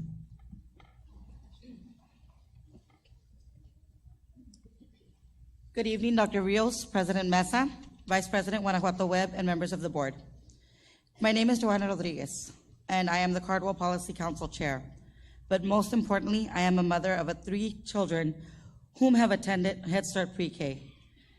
My family, but most importantly, my youngest Maria, of whom is currently enrolled in the 3-year-old program and will continue to the 4-year-old program next year, is only one of many families and children affected by today's decision. I'm honored to speak on behalf of the parents, community, and staff, and especially our children at Cardwell. I would like to start by thanking you for taking into consideration the health and educational needs of our district's youngest students. This program has empowered my children to be self-sufficient, social, and given them the skills needed to succeed in elementary school. Personally, Cardwell has helped me feel confident as a parent, giving me the tools to enhance my home and family life. Through this program, I have been able to better my child and family, as well as myself, by attending the multiple parental engagement activities offered several times a week, along with the many after-school events provided, which make the staff and students, along with their families, a united front. One of the biggest parts of having the Head Start Pre-K program is the form, in which is not run solely by the administration, but by a policy council formed by parents and community members.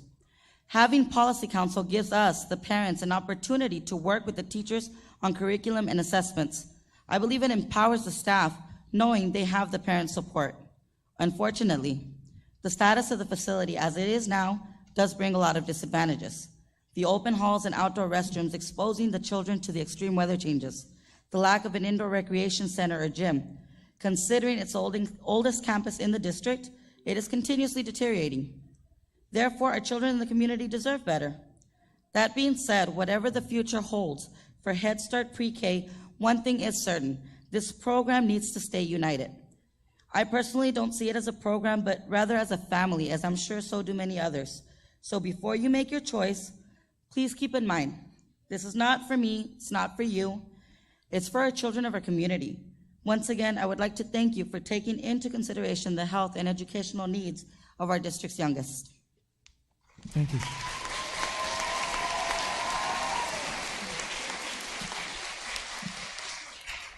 The last person that signed up is Larissa Montoya. The topic, aumento de salario para las CNAs. Larissa Montoya.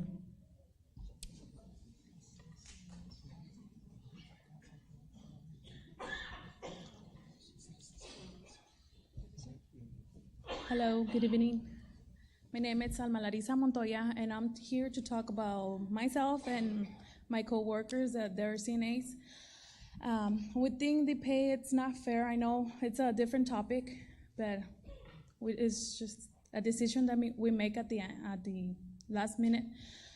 We get paid too low for all the work that we do. We do a lot of work. We do more than the teachers' work. And I think it's not fair that we don't have benefits, we don't have insurance, we don't have vacations pay. It's just, if you go to work, you pay. We don't have sick days, we don't have anything. And I'm here to talk about, like I said, for me and for my coworkers, because we think it's not fair that we just get paid that amount and we do too much work, especially for our kids. We love our kids, but I think we need a higher pay. We're getting too much work, and we do a lot of work for those kids, and we just get paid too little. I know that other staff, they get paid more, they do less, and we do a lot of work. We get hit, we get by, we're dangerous, and nobody see that. So if you can do something about it, we will appreciate it, because it's not fair for us and for my coworkers, the pay we are getting. Thank you. Thank you.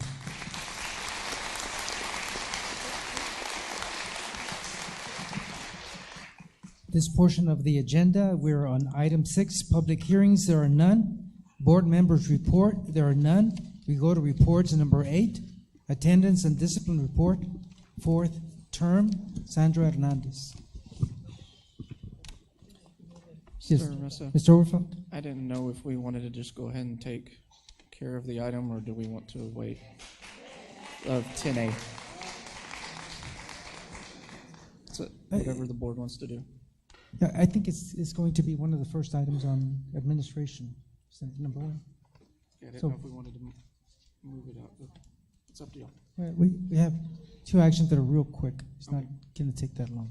So we go with attendance and discipline report. Thank you. Mr. Mesa, if it pleases the board, the reports were shared. If we're prepared to make a full presentation, or if you want to, in the interest of time, save the presentation and answer questions, we could do that, whatever the board pleases. I think once they're shared, the questions, if anyone has a question in regard to either attendance or discipline, we have received the information. I'll ask board members if you have any questions in regard to attendance or discipline.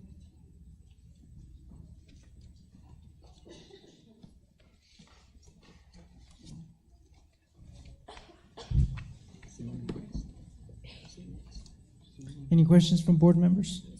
No. Ms. Gonzalez? You had a question? No? No. Anybody else? Sandra, I don't think we have any questions then. Thank you, sir. We're done with that report. That was pretty fast. Thank you. I'm available if you have any questions. Thank you. Thank you very much. We do have a report of facilities and construction, and we have that before us. Lesenge.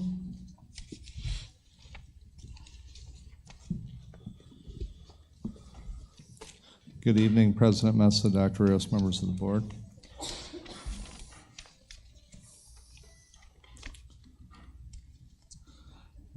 For our facilities and construction monthly report update, we'll be looking at facility improvements, sport ticket summaries, new construction, and the status of the energy savings project, also known as ESCO.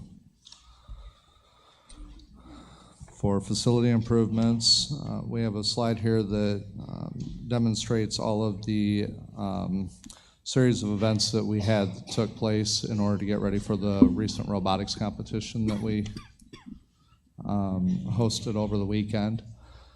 And basically the main mall area was worked on as far as the heating and air conditioning, painting. The outside courtyard, we completed that, as well as being able to set up emergency power for the food trucks that were out there as well. So over the last couple of months, we've been working through making sure we had everything ready there for the event.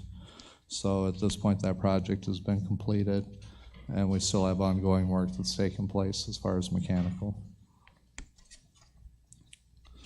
The maintenance department ticket summary for the month, our 30-day, 60-day, and 90-day tickets are down from the previous month.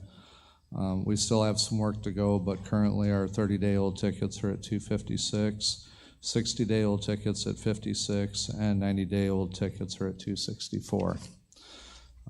In this slide here, I've also identified the number of work orders that are currently open based on the trade in which they were generated in the system. Open tickets in maintenance total at 548, and closed tickets since August 13th were 2,089, with 28 being unassigned at the time that the snapshot report was taken. The technology department tickets for the month, total closed since August were 5,370. Current open are 111. Again, they're broken down by the specific need that came in, which we've identified as connectivity, printers, and computers. Those tickets are also down for the month from the previous. 30-day-old tickets are at 96, 60-day-old tickets are at 3, and 90 days are at 13. The transportation department ticket summary. Currently, they've closed out 385 since November 1st when they moved over to the new ticket system. And the open ticket count is at 64. And 30-day and 60-day-old tickets are down from the previous month. However, the 90-day tickets are up from last month. And after looking into that, those are requests that we have for repairs that are waiting on parts. So I'm anticipating some of those to be down again come next month. We have the Dr. Lonnie Green Elementary parking lot expansion project that we'll be having come up later here for a vote.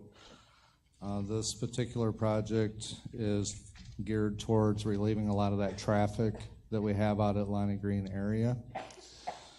On the left-hand side here, we can see the aerial view, and the proposed schematic design is basically expanding on the, I believe it would be the west side of the campus. So this circular driveway that looks like started at one point, our proposal would be to finish that off and actually have an additional entrance to the campus.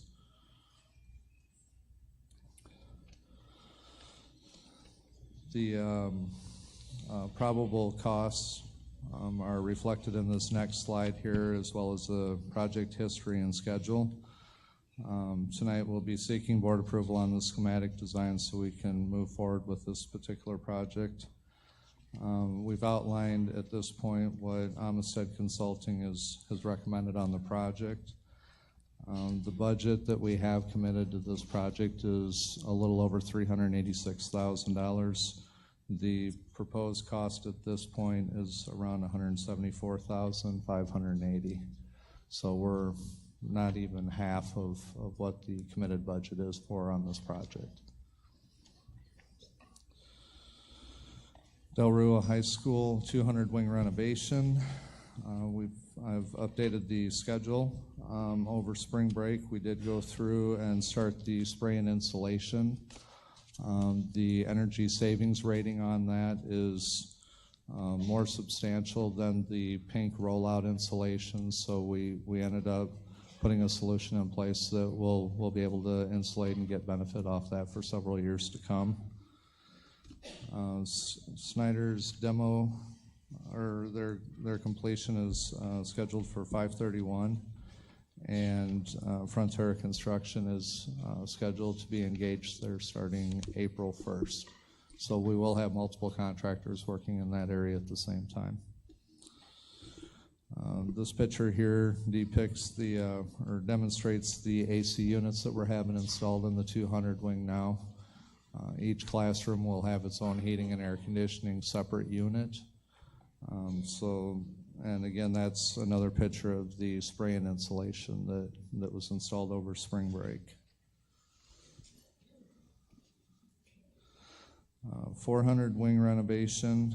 We do have an agenda item tonight for a change order to add restrooms to the 400 wing.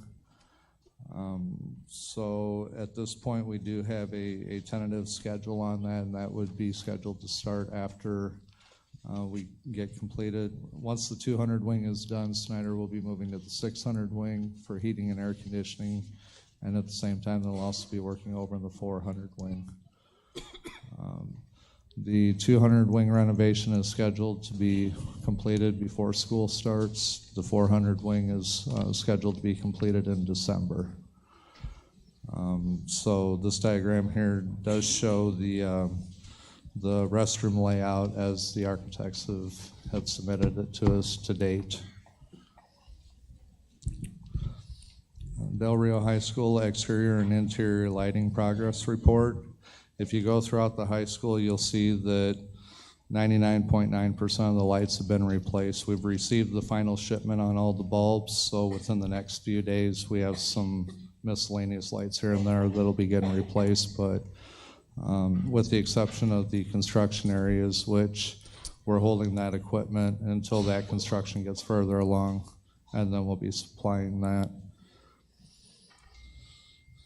Mechanical progress report. I've included a photo here of what we originally started with. This is the main mechanical room at the high school, where all of the power from the power company comes into the school and it disperses throughout the campus. This is what it looks like now. So it was an incredible effort that we did over the break. Again, this is what we started with. Very unsafe, not very reliable, and this is what we have now. Everything's been marked, identified, and brought up to code.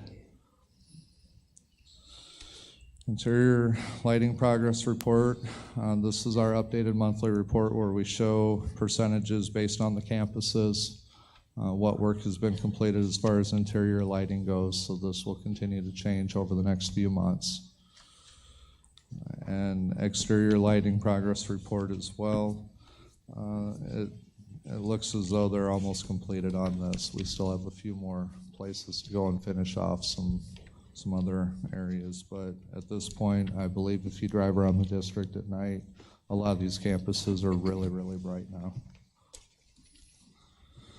And this one here is for the HVAC automation controls, being able to centralize all of our heating and air conditioning climates and be able to provide the same consistent heating and air conditioning across the district. Again, they'll be working on this piece for a while yet, but we are seeing significant improvement in areas where the contractors have been. I know I ran through that pretty fast. For the sake of time, does anyone have any questions on any of these? Mr. Smith? Yeah, when you get, I can't read this. Can you put that up there?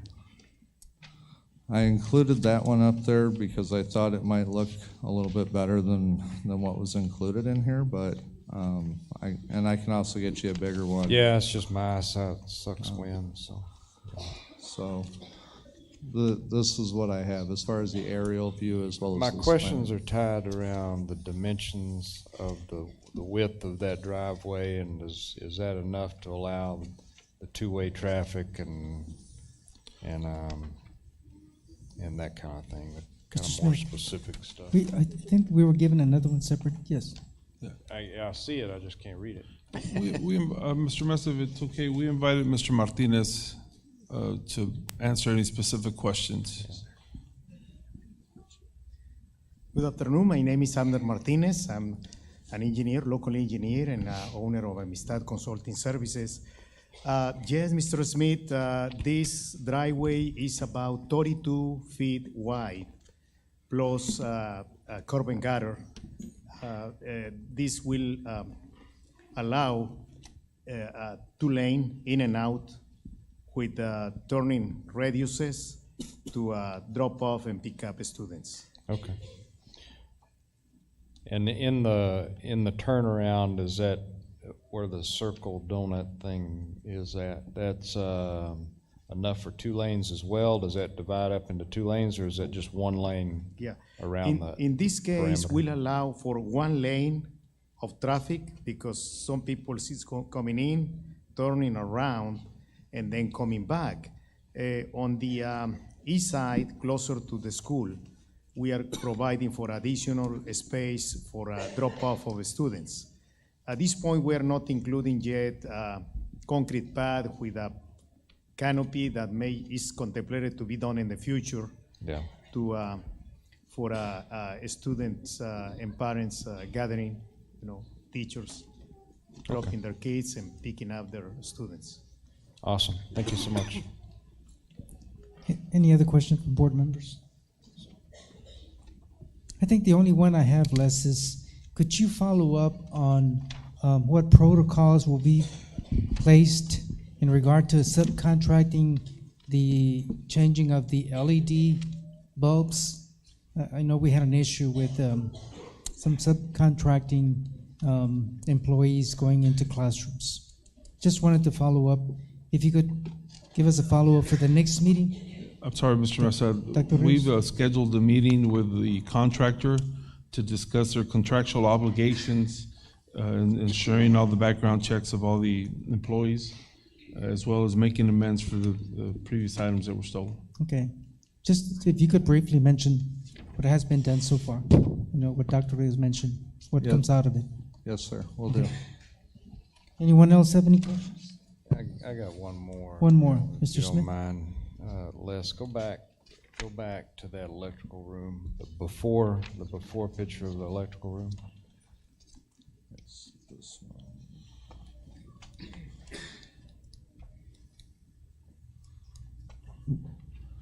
So, do you have any idea how long that electrical room has been in place before we did the upgrade? When I took over this current position, probably within the first month, I started doing walkthroughs. I saw this. We corrected the real big issues right away with in-house staff, but all this gear was in place for a year and a half before we were able to do this final change, and I'm not sure how much or how long it was prior to myself coming aboard, but it did look like it was probably original. It looks scary, and just to go back and I'm going to go back to the Cardwell world. What would that look like inside that code type world if we were to look at Cardwell? We have done some preliminary work with architects to see what some of this would look like as far as Cardwell goes.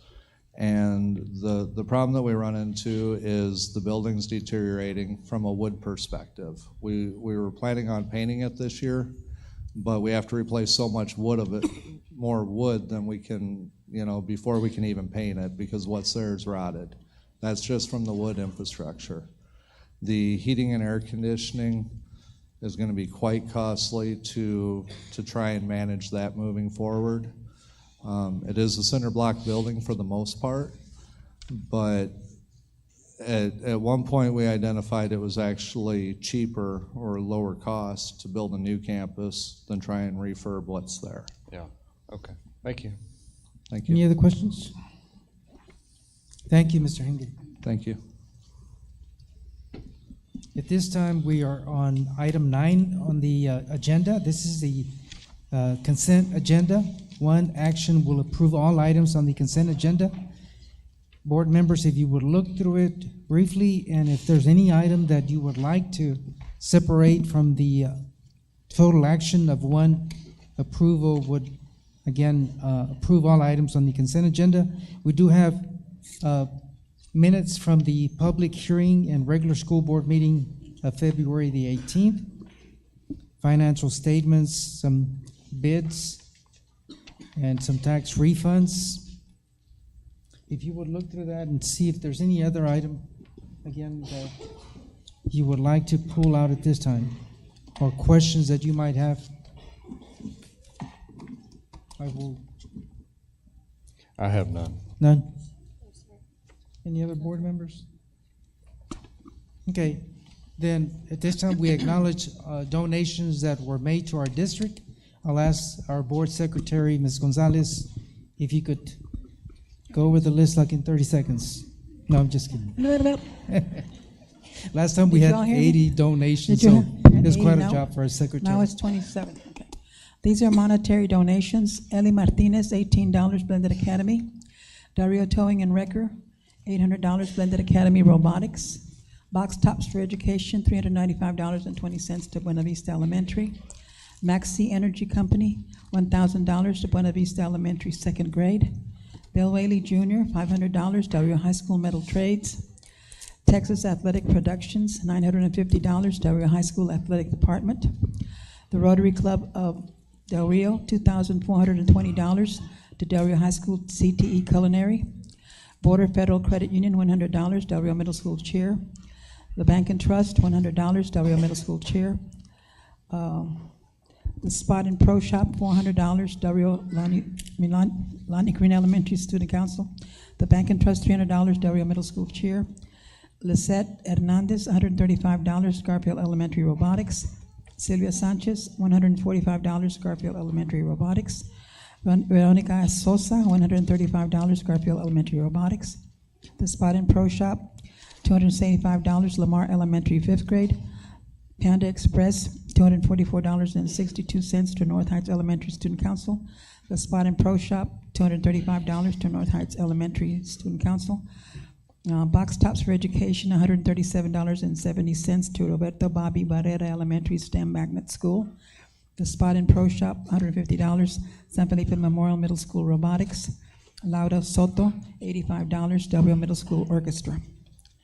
Non-monetary donations, Amistad Snacks, $31 total value to Blended Academy Bassa Club, $28 Bluetooth speaker, and a $3 giant candy bar.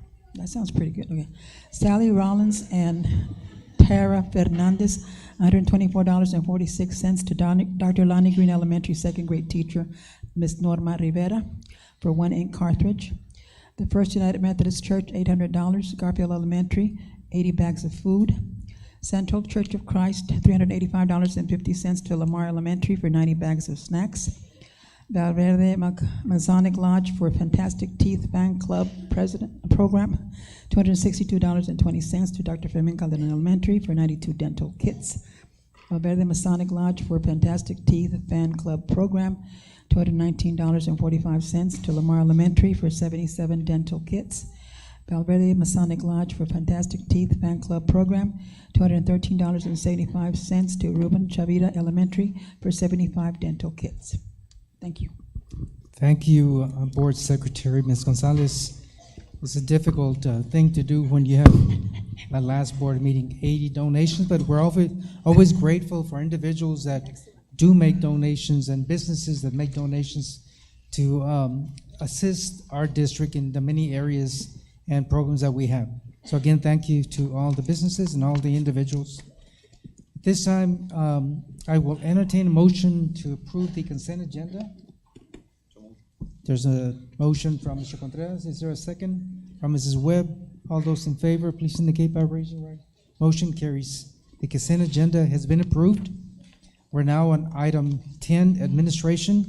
A, consideration to approve the implementation of the elementary rezoning and relocation of bilingual academy and early childhood Head Start program for the 2019-2020 school year. I'd like to just say a couple of things. First of all, we had discussion Saturday, and we did not discuss the bilingual academy. We discussed the relocation of the pre-K Head Start. And so there's still, Dr. Rios, discussion that we do need to have in regard to the bilingual academies. So if those discussions could continue, I think tonight we would like to just have the relocation of Cardwell Head Start and not include the bilingual academies because we did not discuss that. Board members, is that your understanding from the workshop? No, we didn't discuss bilingual.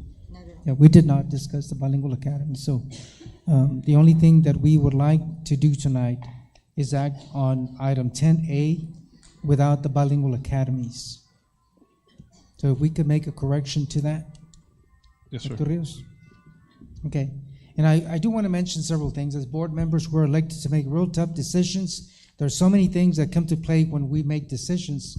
First of all, Saturday we discussed the safety of our students is the utmost importance to all of us as board members. We discussed, for example, the savings in the costs of utilities and so many different areas. The 86th legislative session has pretty much finalized raises for teachers. It's not a done deal yet, but they're saying that they're going to give raises for teachers in the amount of $5,000.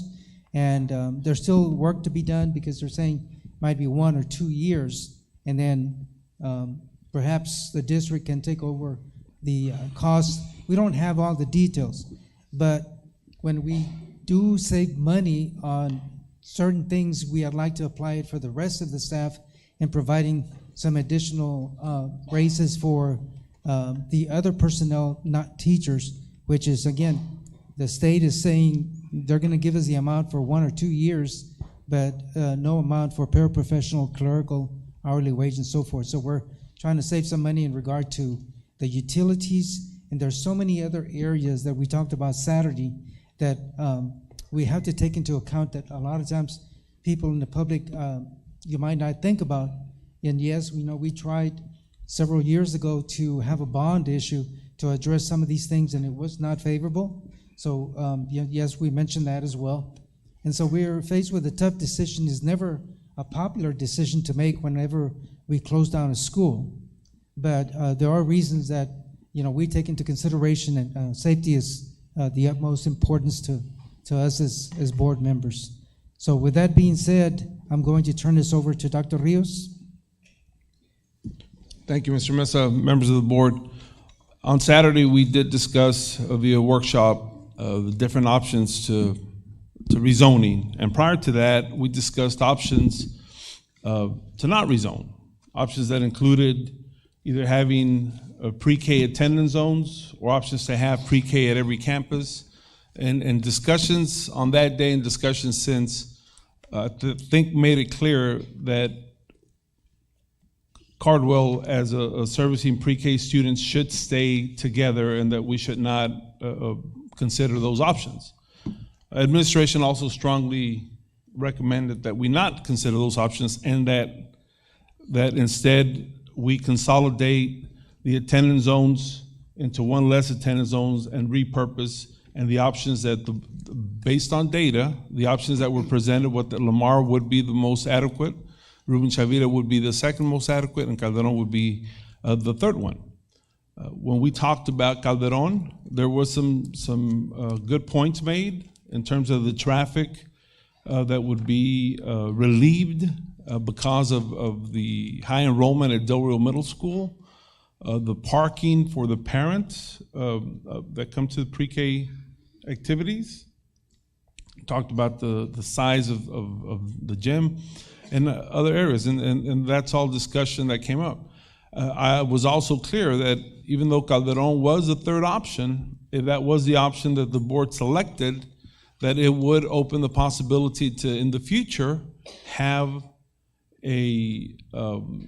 another elementary campus on the current Cardwell site. Those were the discussions that we had. But we're here today. We are here today, and as an administration, my position is to offer the board the research on the various options.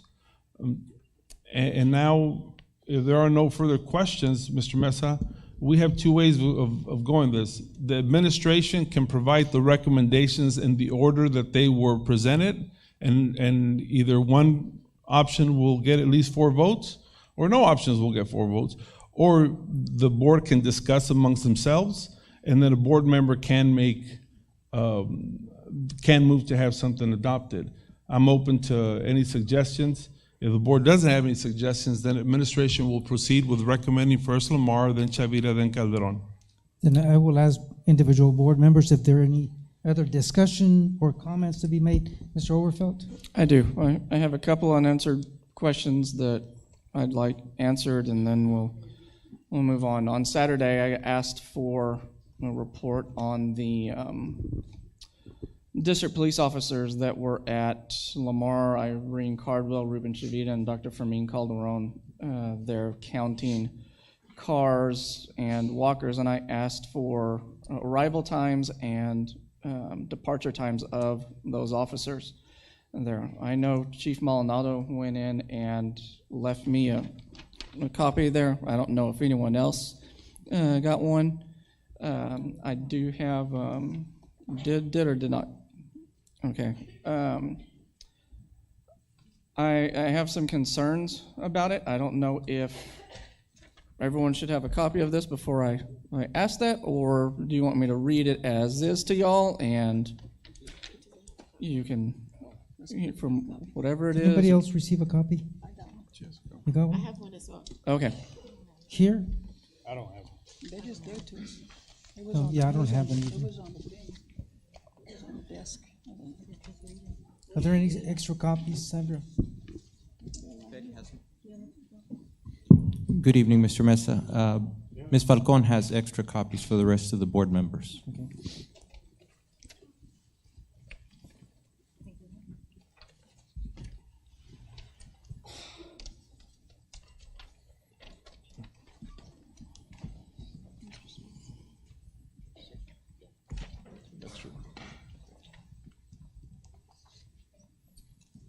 Thank Yeah, you. I think everyone has a copy now. Okay.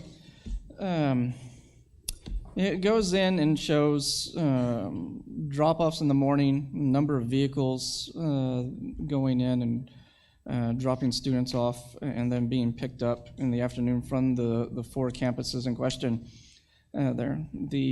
One of the issues that I have there is, it says traffic counts were taken from in front of each campus where officers could reflect the most accurate counts there. I know that Lamar Elementary goes in, and in the morning, one side is, I believe, closed off to drop-offs, and drop-offs are only on one side of the campus, and in the afternoon, it's reversed, or both sides are open to that. So there's a statistical flaw in that if we're going to base that on the data there. The other campuses, it's easy because you have a front that faces out there. Chivita's easy to go in and calculate. The Calderon is easy to go in and calculate. However, Lamar is fronted by Waters on one side and McClimate on the backside there. And unless I'm wrong, I mean, the principal from Lamar can tell me I'm wrong, or someone else can go in and do that. I'm under the impression that one side is closed off because of safety concerns in the morning, and then it's open in the afternoon there for pickups on both sides. So yes, McClimate is closed in the morning for drop-offs?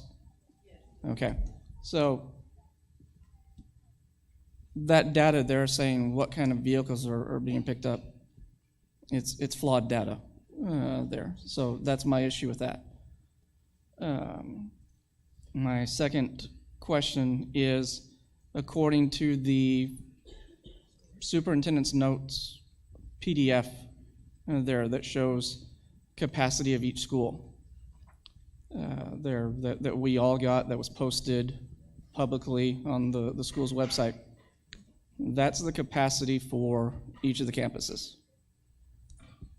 Yes or no? The capacity listed. So Garfield 902, North Heights Elementary 924, Buena Vista Elementary 858, et cetera, so on and so forth. Based on the numbers that we have, yes. Capacity. I'm not talking about current enrollment, but Right. capacity. Correct. Okay. And we've done in the last 3 years, we've done no additional buildings at any of those campuses, portables, stuff like that, to increase or bring to that capacity level. I don't recall adding wings to any of the campuses, not since I've been superintendent. At some point, however, they did add portables, because I know that,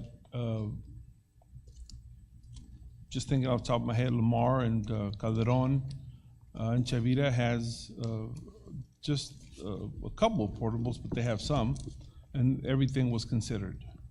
Okay, so at Chavita, as an example, 770 is the capacity listed on the superintendent's notes there, but those portables have been there for a while. They're those portable buildings that are on the outside by the gym. There were the GT classes and all that they've been there for not many, but they've been there for more than 3 years, correct? They've been there as long as I've been here. Okay. Then I have a question there, because this is where I have a problem with the capacity data numbers. And I can give everybody a handout and I can ask an administrator to pull up a PDF file that's on the computer there that goes in and shows that something doesn't match, and I'd like that answered, if it so pleases the board. Why don't I tell you instead how we came around those numbers, and then you can ask specific questions as to the capacity of each campus. Let me make sure that I understand what, Josh, you've got data that challenges the data we reviewed Friday or Saturday, is that what you're saying? I've got data that challenges what we've seen since we started discussing this in the sense of capacity there, and I'd like it answered there. If the other figure's wrong, then the other figure's wrong, and we're at where we're supposed to be there, but I just want it answered because I want to do my due diligence for the people that put us up here. So I can have her brought up, or I can give you all the copies, and you can look at it, whatever you want. Mr. Overfelt, if at all possible, would you be able to pull out the PDF file, Sandra? Yeah, whoever wants to. It's the one there in the lower corner. It says Overfelt.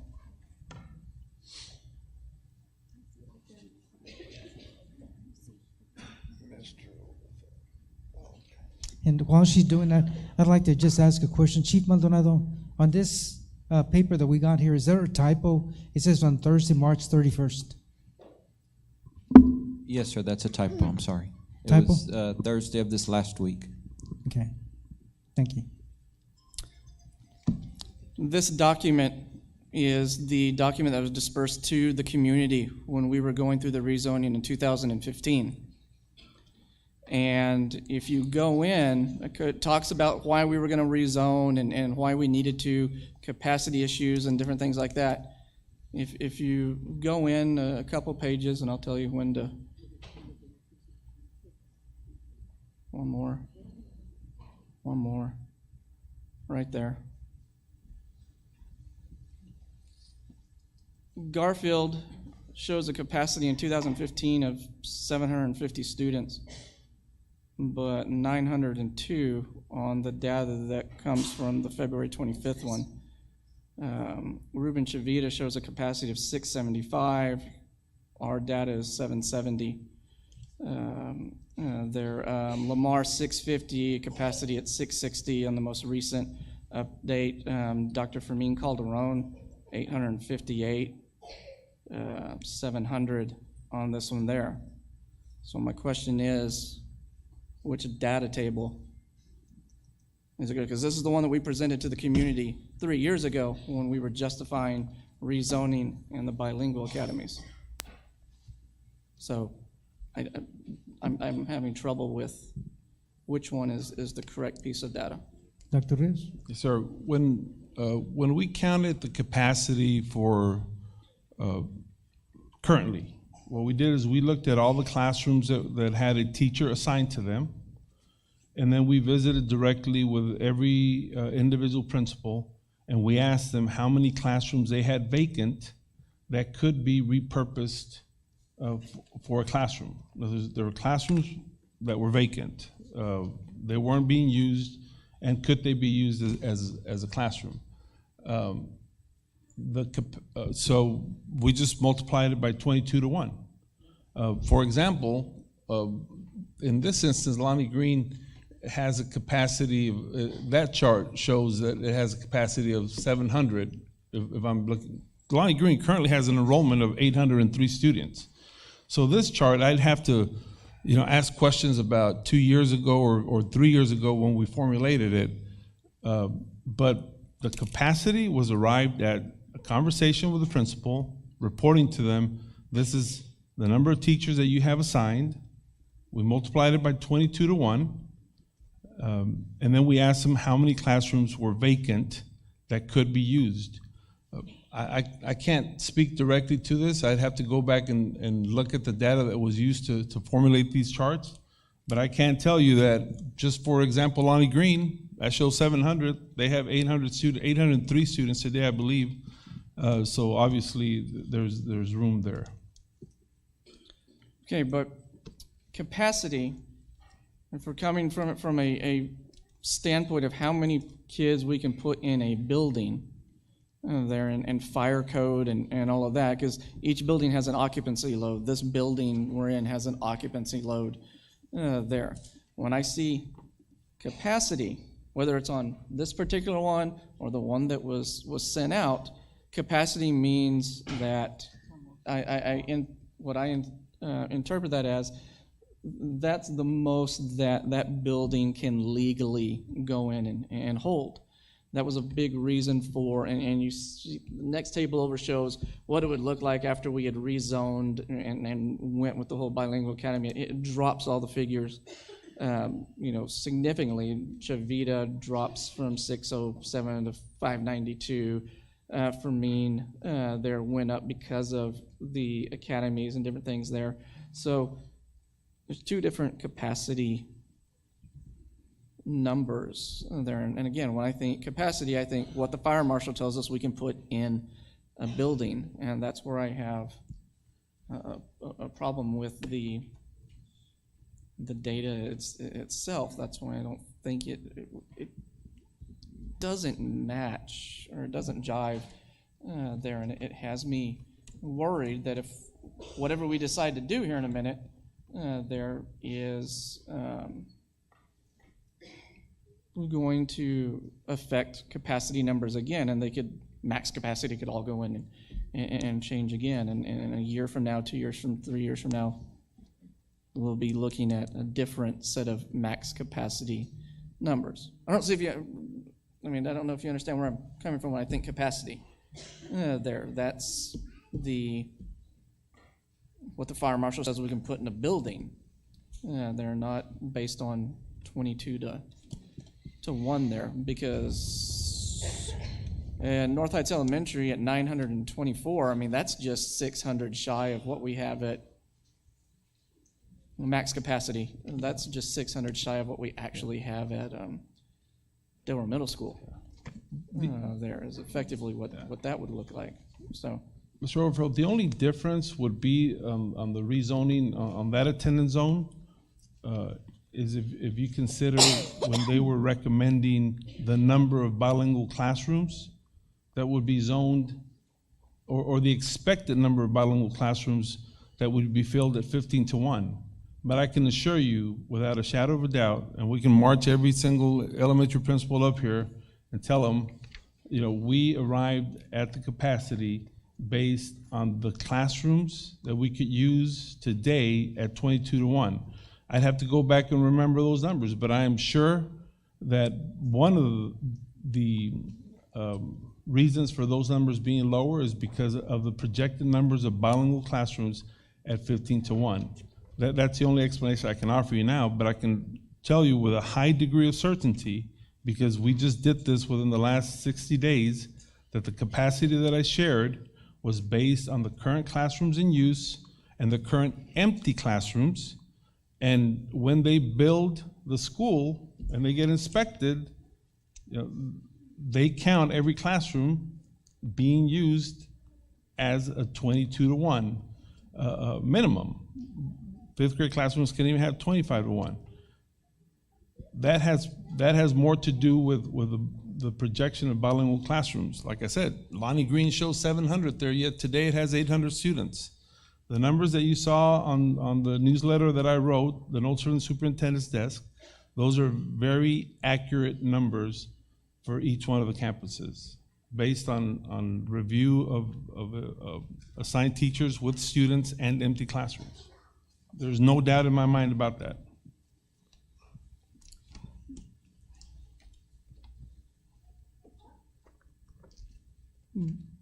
So how does North Heights jump from 700 to 924 in capacity?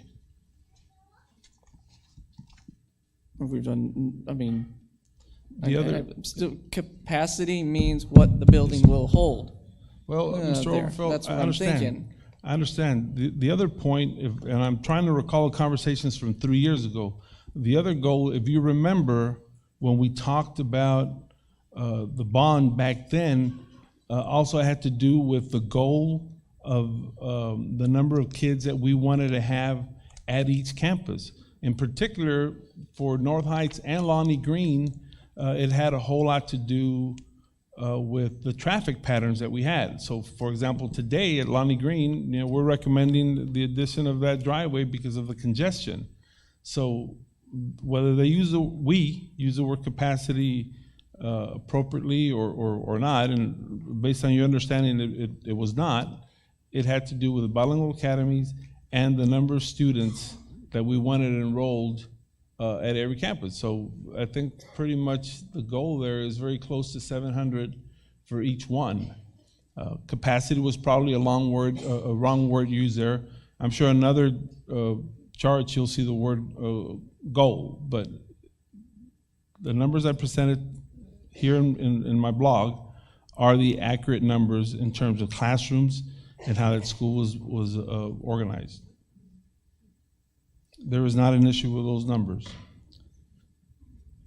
Very well. I would like to see, either in the next board date or at the next meeting, I would like to see what the fire marshal's capacity numbers are for each campus, please.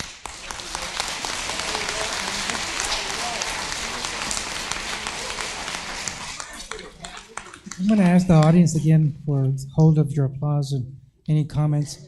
Dr. Rios, would you provide that information for the next board meeting? Sure, I can. And this is, again, in regard to fire marshal expectations in regard to building occupancy. Yes, sir. Okay. Any other questions, discussion?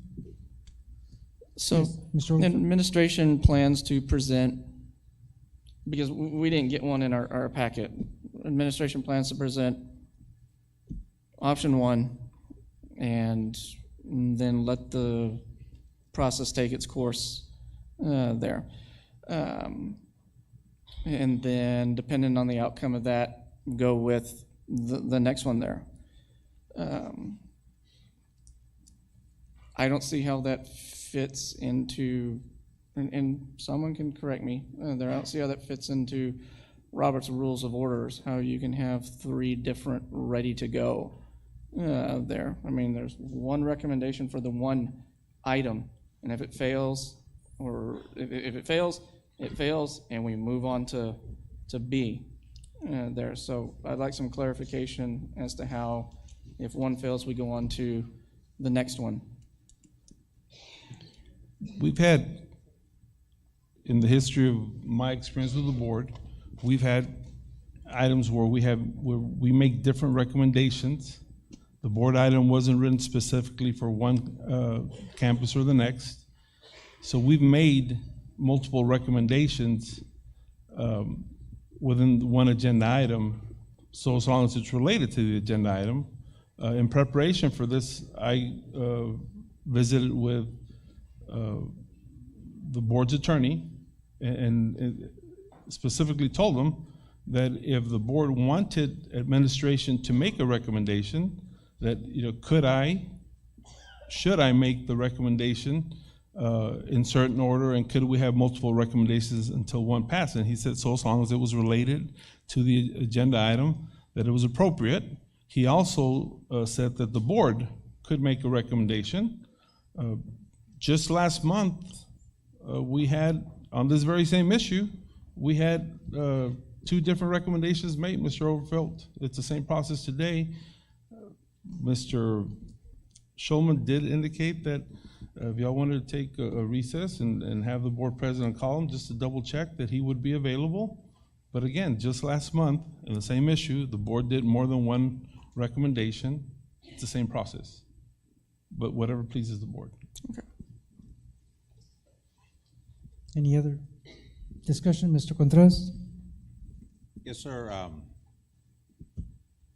Question that Mr. Overfield brought up, and what I would want to know is if the local fire marshal has jurisdiction over the capacity that we actually have in schools. To my understanding, it doesn't, because we follow different. But that's a good point that Mr. Overfield, I think, needs to be answered. Does he have, because the fire marshal is from the city, that means that different rules and regulations depending on capacity and as far as individuals in a building, entrances, fire alarms, and that nature has to be in accordance. So when we build the building here, does the fire marshal come in here? Does he look at the capacity or only look at the safety exits, at the fire hydrants? Do we have somebody in staff that could answer that question, Dr. Rios? Mr. Chapa's probably the one with the closest experience, but I don't know that he can answer it. But I can tell you that before we build a building, before we transfer a portable building, we have to pass an inspection. Do we have adequate parking? Do we have adequate toilets? Do we have adequate escape routes, egress routes? So the answer would be yes, and the answer would also be we've gone through all those inspections already, because I guarantee you that not the city, they would not allow us to move any portables if we were going to create any danger. So I do believe they have jurisdiction. I also believe that all those inspections have been met because the plans for construction were always evaluated. So not only are there enough, not only can we have that many students for every classroom, but we also have to meet parking and toilet capacity, everything else. So I would say yes, he has jurisdiction, and yes, we're adequate. Mr. Chapa, is there anything you would add? Is that okay, Mr. Mesa? Sure, that's fine. Let me introduce you to Mr. Hector Chapa, our new construction manager. Good evening, President Mesa, board members, Dr. Rios. My understanding, as far as fire code is concerned, a lot of the buildings are grandfathered in. So whenever the structure was constructed, whatever particular code was enacted at that point in time, that building falls under that jurisdiction or that category. So the older the building is, whatever the code was when it was constructed, that's what the rules go by. So whenever you change the occupancy of the type of the building, then the new rules apply. So basically, in a nutshell, if a building was constructed in 1970 and the classroom size dictated it was, let's say, 24 by 20 for 30 kids, that's what it would be right now. It was grandfathered in. The new might be 20 square feet per child or occupant, so it would require a classroom to be 400 square feet. So it all depends when the building was commissioned and occupied. I think that's our answer there. I mean, so most of these buildings, how old are, what's the newest building, Dr. Rios? The newest building for elementary schools would probably be Lamar. Lamar. And what was the, when it was, do we have a number when it was, no,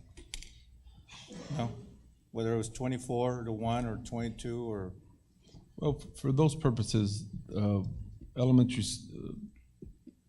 schools are built by recommended state standards to have in grades kinder through fourth grade 22 students to 1, and then fifth grade there is no limit.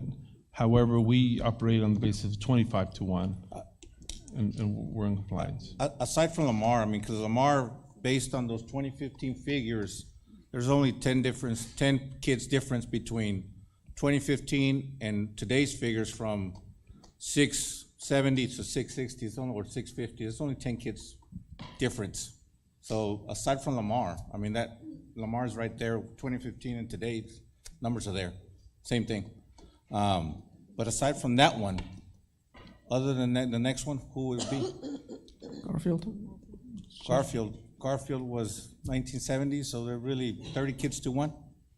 Well, no, Garfield was done probably in the 90s. I don't remember because I wasn't here at the time. Yeah, but, so, okay. Yeah. All right. That's the only thing I wanted to, because it is a concern. Anybody else? Mr. Smith? You know, I'm with Josh. I mean, at the end of the day, it's kind of a weird way to do this.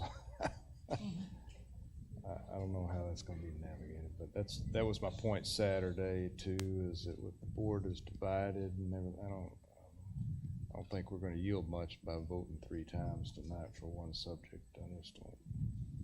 I don't feel good with it. Say it again. Say it again. I'm with Josh Overfelt. I'm not understanding how voting 3 times for one subject is going to yield a result based on the board being as divided as it is with this subject. So, I don't really get it, but I'm good following whatever you want to do, but it just 3 votes for one subject just doesn't feel right, especially being this important, and feels divided. But I don't know how to yield a final result with this discussion. I just don't. Well, I mean, I'll let you go through the exercise, but I just don't get how we're going to yield something as specific as this is across 3 different votes. I don't get it. And I agree with you, Mr. Smith. I think, Amy, you had something to say. If you could get your mic. We need to go ahead and move on, and let's just vote. And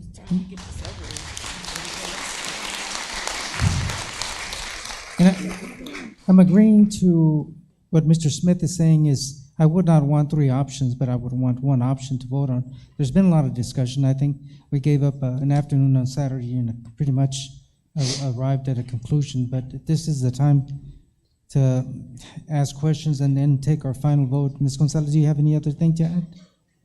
Ms. Webb? I just have one question, and that's for Ruben Chavita as far as the capacity.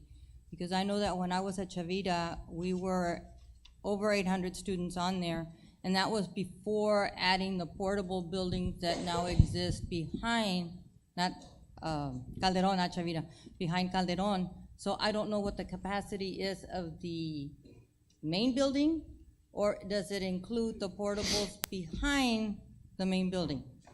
I don't know where we are with that. Ma'am, when we visited with each principal, we did not take into account rooms that were being used for different services to students.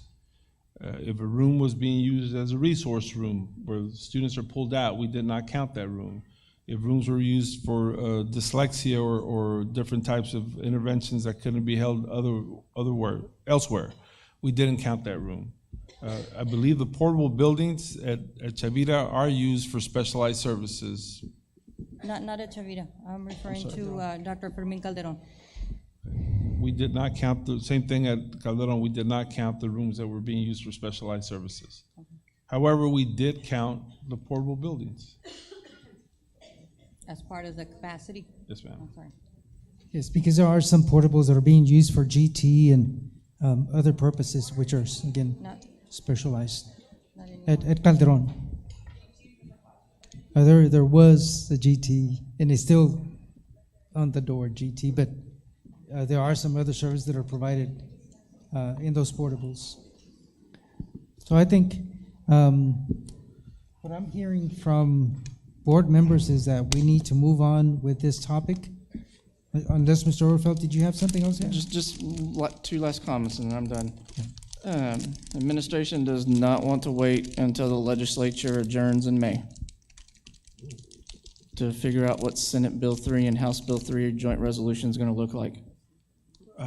Based on our visits to Austin and our communication, there is no relief that's going to be provided by Senate Bill 3 or House Bill 3 or any of the legislation to provide just the opposite. They would ask us to be more efficient than what we are right now based on the amendments to the legislation. So I don't see waiting because they're not going to help. And if we are going to do something, then there's going to be a transition of teachers and students, and that needs to happen. To wait till May would be to wait another year. And lastly, administration doesn't want to see about calling a bond for November to build a brand new Head Start facility and a brand new elementary. again, Mr. Overfeld, the bond, when we make our considerations, we have to remind ourselves that a bond for building two separate facilities failed. A bond would delay providing some relief to Cardwell, even if it was to pass, which based on discussions with just different individuals. But even if a bond was to pass, it would take a minimum of 2.5, 3 years after the bond passed to make that happen. You know, we can still move forward with a bond, and if it happens, we can make some adjustments at that point. But I do not believe that is the efficient thing to do, and that's where the recommendation of the administration is at. And I'm going to add something else to Mr. Overfield's comment. And I know I've said this before, but this is really taking a Band-Aid approach because we are needing a new school. You know, we are going to be needing a new school. And as I mentioned, Buena Vista is full, Lonnie Green is full. This is why we proposed a bond some years back. So we're going to have to, at some point soon, revisit that topic again. And that's all. Last thing I'll do is a request that when we do vote, I am requesting a roll call vote, please. Roll call. Okay. Mr. Overfeld is requesting a roll call vote when we bring this forward for a vote. So that means I will call on each one and ask either yes, for, or against, and then we'll tally up. So at this time, I will ask, again, we had many discussion regarding this topic. We had a workshop, and we had opportunities for questions and discussion. So at this time, I will ask administration for the recommendation. Can I ask for clarification? Yes. I just want to make sure before we move forward.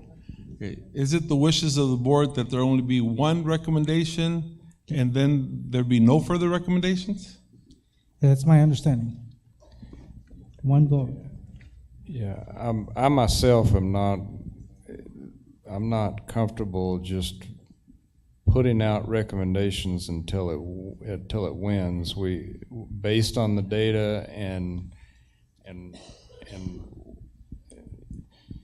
what you've one-on-one without breaking any laws with us individual board members, you've come up with a favorite, and I only want to vote one time tonight, and that's what I thought I made clear Saturday when I was talking about the fact that we are all, our hearts are in the same place, but we are divided in this subject, and that's just the way it is. And how do you commonize that? That's your job to commonize us before we come to vote. And that's where I'm at with that. Yes, Mr. Contreras. Yes, sir. I agree with Mr. Smith. I mean, if we're going to vote based on the best option given by administration, because we trust that it is the best choice for our community. And one vote, and if it doesn't pass, it didn't pass. And if it passes, we move forward. But going back and forth, well, this one didn't pass, let's vote for another school. This one didn't pass, let's go. Just doesn't seem right. I know there's gonna be one school, two schools living, saying we got saved, and one school is gonna be upset. But for us to go back and forth, just be one vote based on the recommendation of our staff, and that's it. Move forward. It's gonna be a tough one, but here we are. And just to clarify, Mr. Contreras, the discussion that we had here at the workshop, we had a lot of answers, in discussion and good dialogue between all board members. So what will come forth is based on everything that has happened so far. And so we'll ask administration. Well, it's it's a difficult situation because from the beginning, administration had done their homework. and administration had made it clear that this was going to be an emotional subject. And I agree that it isn't fair to to Dr. Fermin Calderon because of the options that they're third, because it is the most inefficient use of a campus. Yet I know, based on the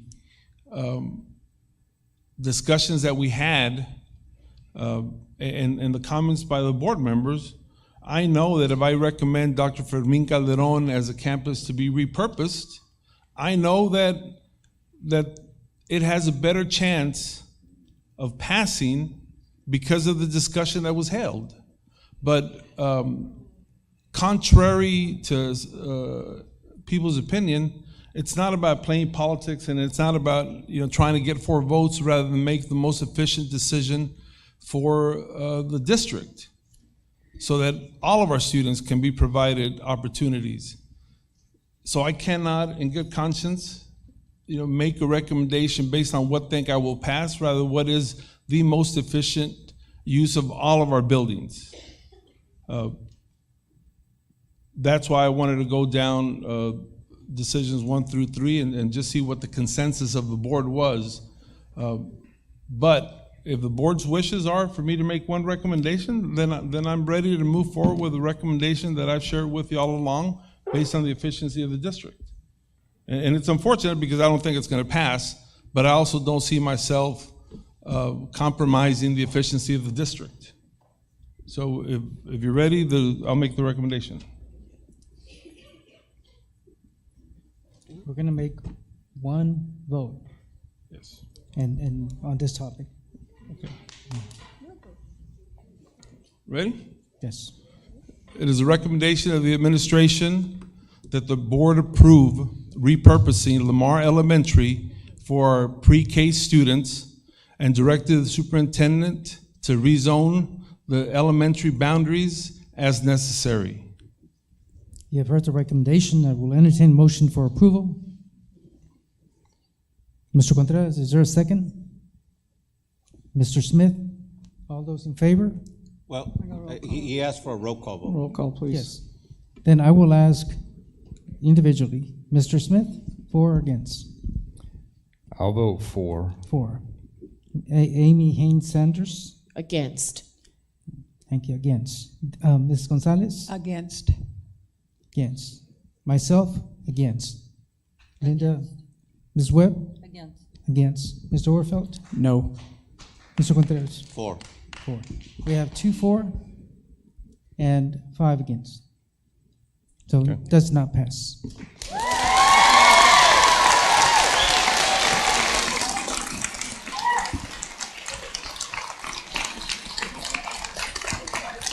And again,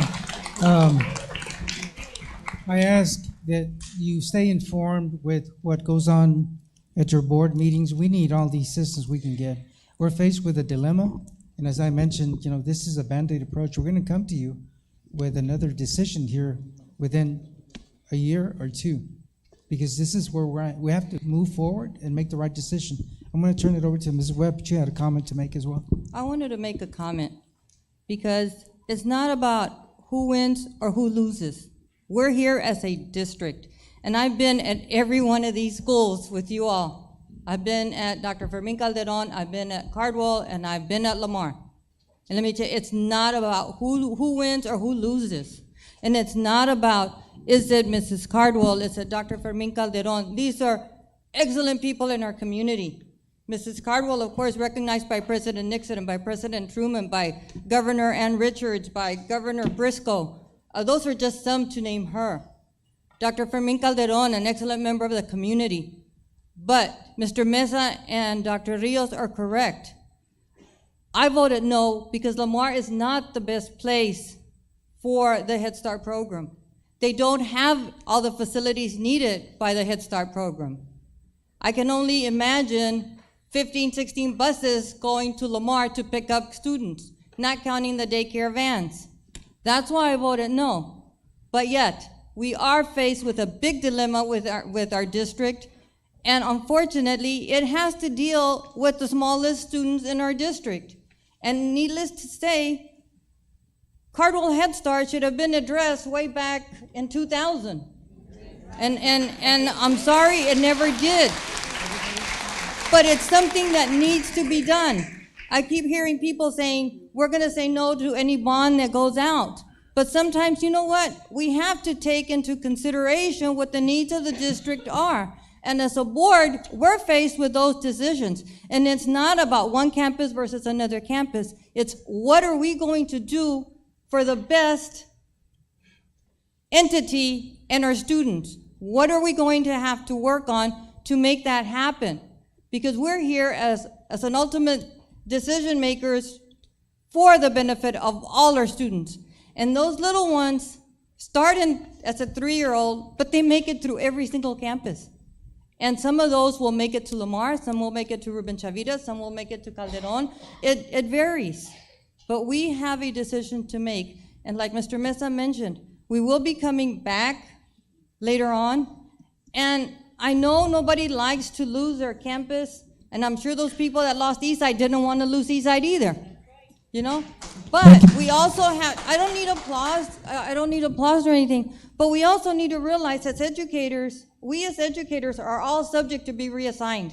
I can tell you, I don't know how many times I was reassigned as a principal, and I had already made certain things, and certain things were happening at the different campuses. But we're all subject to reassignment. Thank you, Mrs. Webb. We're gonna allow, I want to allow enough individuals to comment if they have time. Mr. Mesa? Ms. Sanders. I just want to say that to the administration, please go back and involve the community and the parents. That would be the right thing to do this time. It's difficult, but I'm just asking to please consider the parents this time and the community members. And I'm sure something can be worked out. It is hard. It's absolutely a hard decision, but I'm asking you, Dr. Rios, and the administration to make a committee, involve these parents that are here, involve the community speakers that have spoke, and get them involved. They may have a good idea, a good suggestion. That is all I'm asking. Thank you. Thank you. Anybody else comments? Yeah, I got something to say. Just, I mean, at the end of the day, you know, what we've got going on at this Head Start program, in my opinion, and this is the reason that I voted the way I did, is we've got an extremely unsafe condition. I heard a lot of people say it's not an urgency and it's not critical and all. It is critical. It's unsafe. I think we've got significant code issues in that facility that we have to address as a board. And I'm asking Dr. Rios to continue pursuing the effort to mothball that facility. It's terrible. I highly agree with you. It's the most unsafe campus that we have in our district. So again, thank you for your attendance here today. We have to go on with our agenda. Again, item 10A was not approved. Okay. We're going to take a break, a 5-minute break. So we could come back at 8:55, we'll take a restroom break. I'd like to, again, continue with our meeting after our short recess. If we get Mr. Overfelt, if you're back there somewhere, or ask Mr. Overfelt if you could please come to the front. We're going to continue with our agenda. We're now at Administration 10B, consideration to approve the first reading of localized policy update affecting DEC local compensation, benefits, leaves, and absences. Sandra Hernandez. Good evening, Mr. Mesa, Dr. Rios, and members of the board. DEC local, the recommendations to this policy include a change to the number of days an employee may be reimbursed for each day of unused local leave. Currently, an employee may be reimbursed for 45 days, and this policy states that beginning January 2020, an employee may be reimbursed for a maximum of 60 days at 1/2 the employee's daily rate of pay at the time of retirement. Question from board members?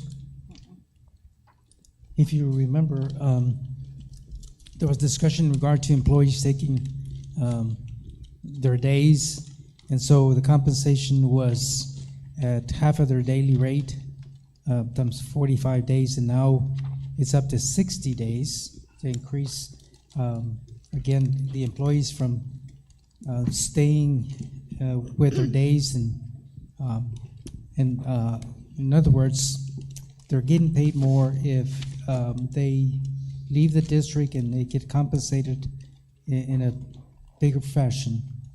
So the amount increased. The only thing is the date is going to change again, effective January 2020. Any questions? Then recommendation from administration? Yes, sir. It is the recommendation of the administration that the Board of Trustees approve the first reading of DEC local and the recommended revisions to this policy as recommended by the Board Policy Review Committee. You have read the recommendation from administration. I will entertain a motion for approval. Mrs. Webb, seconded by Mr. Contreras. All those in favor, please indicate by raising your right hand. Motion carries unanimously. Thank you very much. Thank you, sir. Next item that we have is item 10C, consideration to approve the first reading of localized policy update affecting CRD local insurance and annuities management, health, and life insurance. Sandra Hernandez. Thank you, sir. CRD local is insurance and annuities management, health and life insurance. In this particular policy, legal policy prohibits school districts from expending public funds for group health insurance coverage of an employee who is not on paid leave. The language revisions to this policy have been made to better articulate the conditions in which the district would continue health insurance coverage for its employees. Question from board members? Hearing none, the recommendation, please.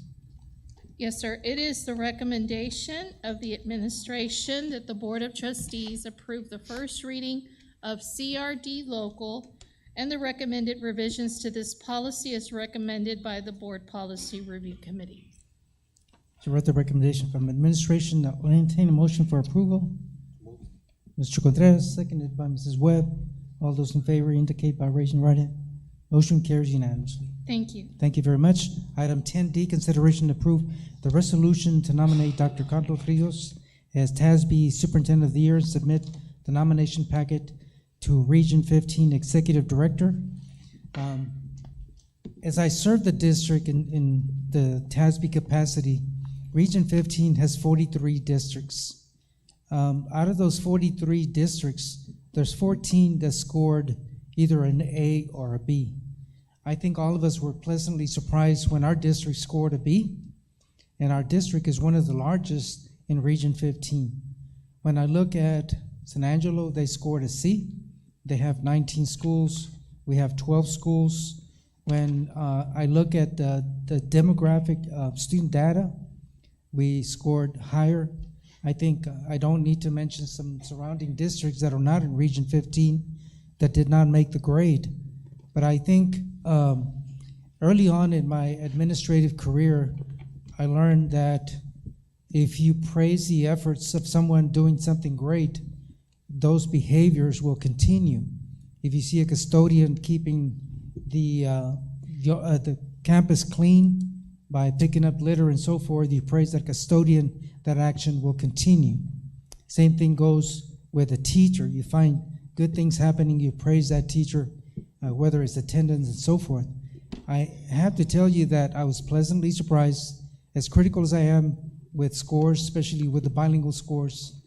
It is hard to make a B rating when you have 12 schools.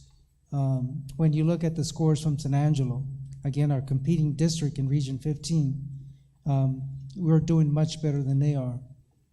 I have to accept the fact that, training is sometimes not voluntary, but you attend training, which Dr. Rios attended. It was a one-year program to give a weekend each month for the Thompson training that he attended. That was above and beyond. And I know that if you do not attend that training, you have to recertify every certain number of years. And I don't know if it's annually, every 5 years. And so when you go to that training, you're automatically certified. It was a weekend out of each month, and it happened out of town. It was not local here. Attended that program on his own.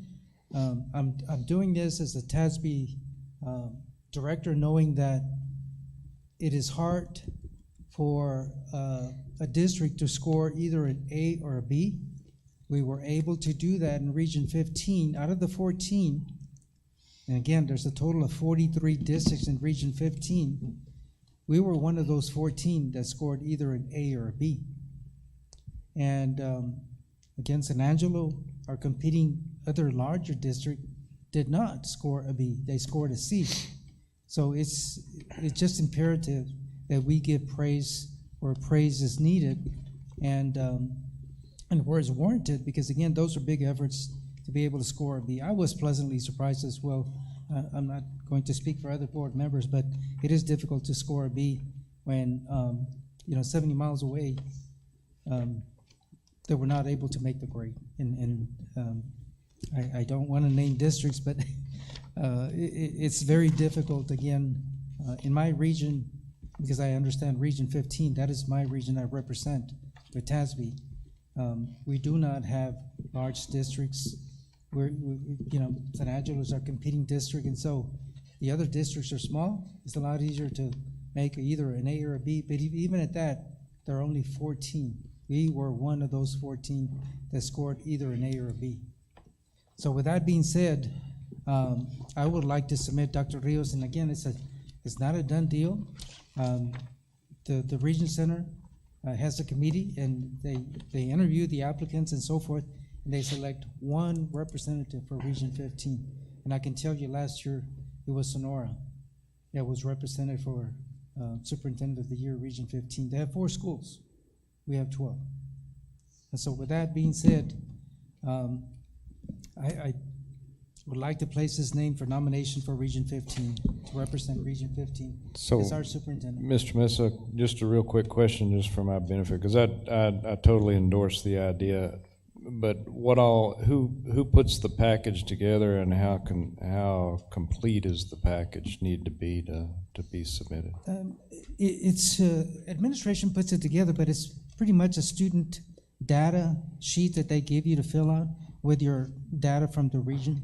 Okay, so it's not really, your vision and, accomplishments that have occurred based on that vision. You do have that a led you to narrative that that. includes, Sandra, do you want to speak to that? Because there is a portion where there is a narrative for that nominee to include other information. Yes, there is an entry form, and along with that, as you see there is a worksheet that is provided. Along with the recommendation, there is a narrative that is put together, and it's the background of Dr. Rios, of the superintendents that are put together. It's a narrative. It's a 2-page narrative, or up to 5 pages, and they talk about the vision. They talk about 4 different areas, what he's been able to accomplish, what are the things that he has done to move the district forward. And certainly the scores speak to a lot of what the superintendent does. So that narrative is put together as one final piece, and then all of those, the worksheet and the entry form is submitted by the board president. And the other piece is the endorsement of the board, which is the resolution that you have before you. Yeah, kind of like even represents us too, so that's pretty cool. So I'm all for it, yeah. So with that being said, I will entertain a motion for approval. There's a motion made by Mr. Smith. Is there a second to the motion? Mr. Contreras. All those in favor of nominating again Dr. Rios as a nominee for Region 15 Superintendent of the Year, please raise your right hand. Mr. I'm sorry, I wanted to ask a quick question. Yes. And I know you have a longer tenure there. Have we done this in the we ever done this past? This is kind of the first time this has ever occurred, as far as you can remember? To my knowledge, I've been on this board 12 years. I've been on the TASB board 4 years. Del Rio has never submitted, to my knowledge, in the 12 years that I've been a nominee for Region 15. Okay, cool. Anybody else? So there's been a motion by Mr. Smith, seconded by Mr. Contreras. All those in favor, please indicate by raising your right hand. 1, 2, 3, 4, 5. Against? I'm gonna abstain. Abstain? Abstention. 2 abstentions and 5 affirmative. So, Dr. Rios, congratulations, you're a nominee for.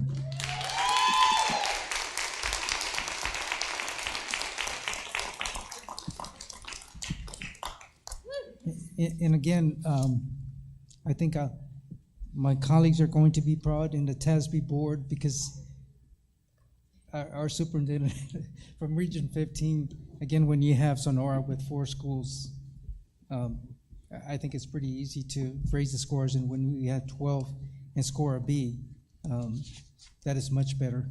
So again, congratulations. We're gonna move on to we have nothing under item 11, curriculum instruction, technology and operations. 12A, consideration to approve the commitment of fund balance and budget amendment to the general fund in the amount of $150,000 for a change order for the addition of restrooms in the 400 ring of the Del Rio High School and modification to contract with Kissling Architect. Leslie Henge. Good evening once again, President Mesa, Dr. Rios, members of the board.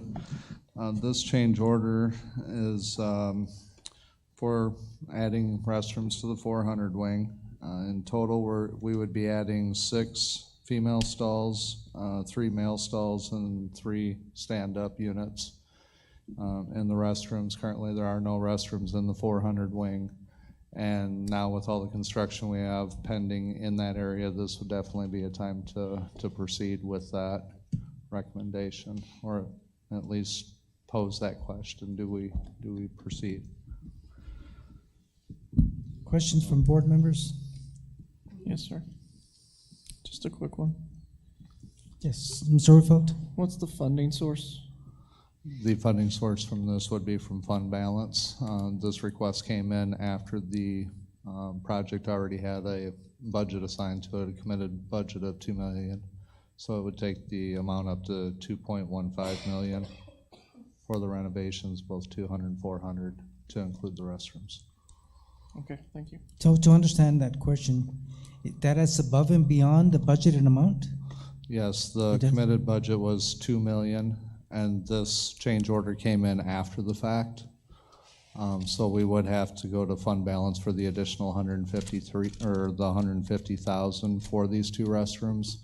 And the design is based on the 3 sets of restrooms that we've already remodeled there, so they'll look the same as the ones that we just got completed. We were able to use that materials list and be able to put together a good budgetary number to be able to provide restrooms in that area. I just want to say that we have to be very cautious of the fund balance, because I do not want to deplete the amount that we have, so we have to thread very lightly in using the fund balance as it is. We have lots of needs, and that worries me when we go into the fund balance again for amount that has been not designated. Dr. Rios? If I may, sir, first we have a second option, but the assigned fund balance for construction projects is $4.6 million. The unassigned fund balance is $27.1 million. Total excess fund balance, that means above the 25% that we should have, is at $3.8 million, almost 3.9. So there's plenty of fund balance. However, if the board does not want to use fund balance, Mr. Henge made a presentation earlier about the Lonnie Green driveway. We budgeted from a dedicated fund balance $3.9 million, and there's plenty of excess money there where we could do everything, at least the sidewalks, perhaps not the canopy. I feel very comfortable going for fund balance just because it allows us to do other additions to the Lonnie Green driveway. But if the board's having a concern about using excess fund balance, then I'm perfectly able to modify the recommendation to say that we'll take that from the assigned fund balance of $4.6 million. And I can make that recommendation. Does any other board member have the same concern? Anyone else? I'm fine with it coming from where it was coming from. I just wanted to make sure. That's fine. Okay. Okay. Recommendation, please. Okay. It is the recommendation of the administration that the Board of Trustees approve the commitment of fund balance and budget amendment to general fund in the amount of $150,000 for the addition of restrooms in the 400 wing of Del Rio High School and modification to contract with Kissling Architect. We've heard the recommendation from administration. I will entertain motion for approval. Mr. Overfeld, seconded by Mr. Contreras. All those in favor, please indicate by raising your right hand. Motion carries unanimously. Thank you very much. Thank you. Item 12B, consideration to approve the schematic design for parking lot expansion at Dr. Lonnie Green Elementary. Les Henge. Yes, good evening again. This particular agenda item is to move forward with the schematic design, which we covered in the presentation earlier. And just as clarification, because I did misspeak earlier, the committed budget that we have for that Lonnie Green project is $392,428. I believe I referenced $386,000 earlier. So I want to make sure that we're clear on that. Projected cost is a little over $174,000. So we are favorable on this project. It is committedly funded. What the next step then would be is if the schematic design should be approved, then we will work with the consultant to go ahead and move forward with contract bids and continue to go in that process. And I've outlined tentatively what the schedule is going to look like based on upcoming board meetings and the approval steps we need to have along the way. So some of those may move up a little bit, but again, we'll definitely keep you posted as we move forward with the project. Questions from board members? Mr. Smith? From Mr. Maldonado, you're endorsed with this design and you're cool with it from a security standpoint? Yes, sir. Good evening. It's something that we've been looking at for several years. Had many discussions on, and I think it's our best option. Okay, thank you. It'll alleviate some of the traffic, the congestion that we have there because of one entrance, one exit. It's another opportunity to have the traffic flow in a different direction other than freshman school, high school, and so forth. Yes, sir. Correct? Yes. Okay. Anyone else? Then recommendation, please. It is the recommendation of the administration that the Board of Trustees approve the schematic design with Amistad Consulting Services Incorporated for parking lot expansion at Dr. Lonnie Green Elementary. You've heard the recommendation from administration. I will entertain a motion for approval. Mr. Smith, seconded by Amy Haynes Sanders. All those and first and second, all those in agreement, please indicate by raising your right hand. Motion carries unanimously. Thank you very much. Thank you. Item 13, Business and Finance, presentation of fiscal year 2019-2020 budget planning priorities. Mr. Arredondo.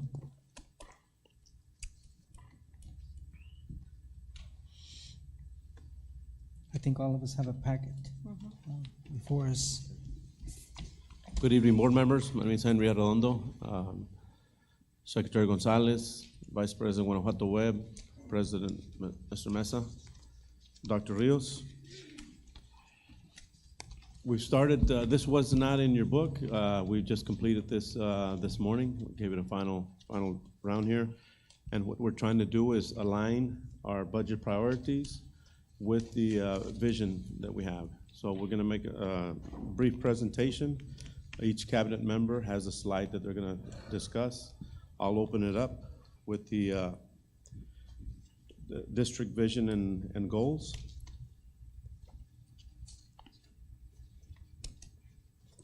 So the district vision, the San Felipe Del Rio Consolidated Independent School District provides a safe and nurturing environment where all students become contributing citizens prepared to compete and excel in an ever-changing world. And our district goals are, goal number 1, the district shall maintain a safe environment, utilize quality curriculum, and diverse instructional opportunities to ensure student achievement at the highest standards of excellence. Goal number 2, the district shall be a good steward of the community's resources, financial, human, facilities, and explore new opportunities for the organizational efficiency and effectiveness of the district. And goal number 3, the district shall provide meaningful and effective communication in a timely manner to all parents, to all students, staff, and district partners.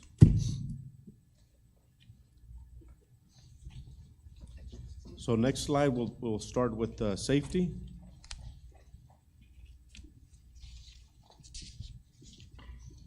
If I may just say, at this time, Mr. Contreras is leaving our meeting. Again, he has been out on long hours of extended outside travel.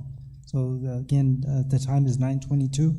Mr. Contreras has left the meeting at this point. Ready for the record.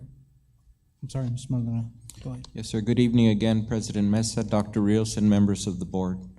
The San Felipe Consolidated Independent School District is committed to providing the safest possible learning and working environment for our students, educators, and staff by increasing the school district police department officer positions to better manage the increased incidents requiring investigations and remain as vigilant as possible, by improving the district police department's report management system, which will greatly increase the efficiency of its department, and by implementing a social media monitoring system software, which will increase the awareness and possible threats and incidents.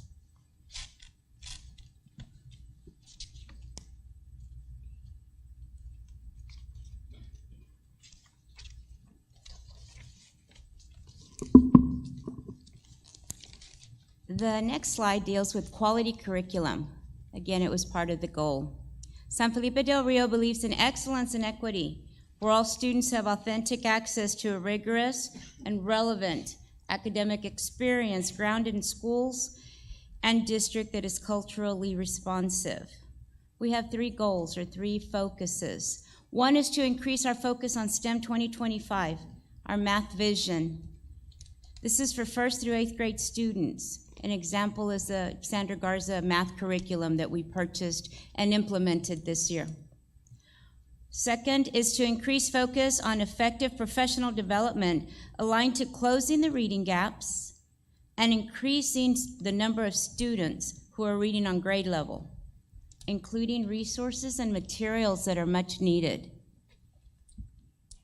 We also want to increase focus on instructional practices for our bilingual ESL and special ed subpopulations to continue closing the achievement gap.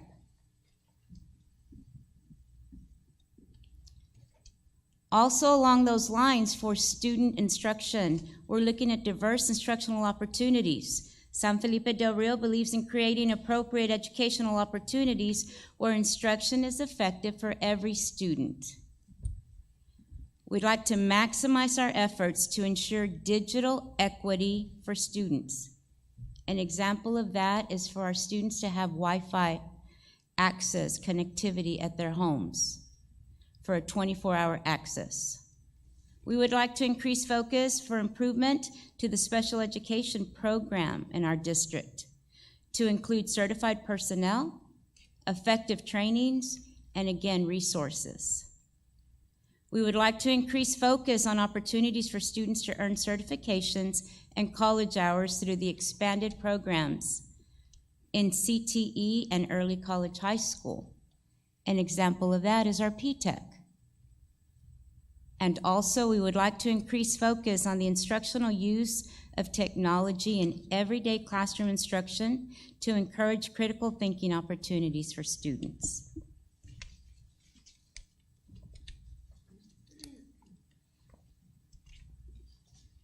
I forgot to mention, this is just a discussion item. The next item is responsible financial management. The district is committed to remain financially solvent.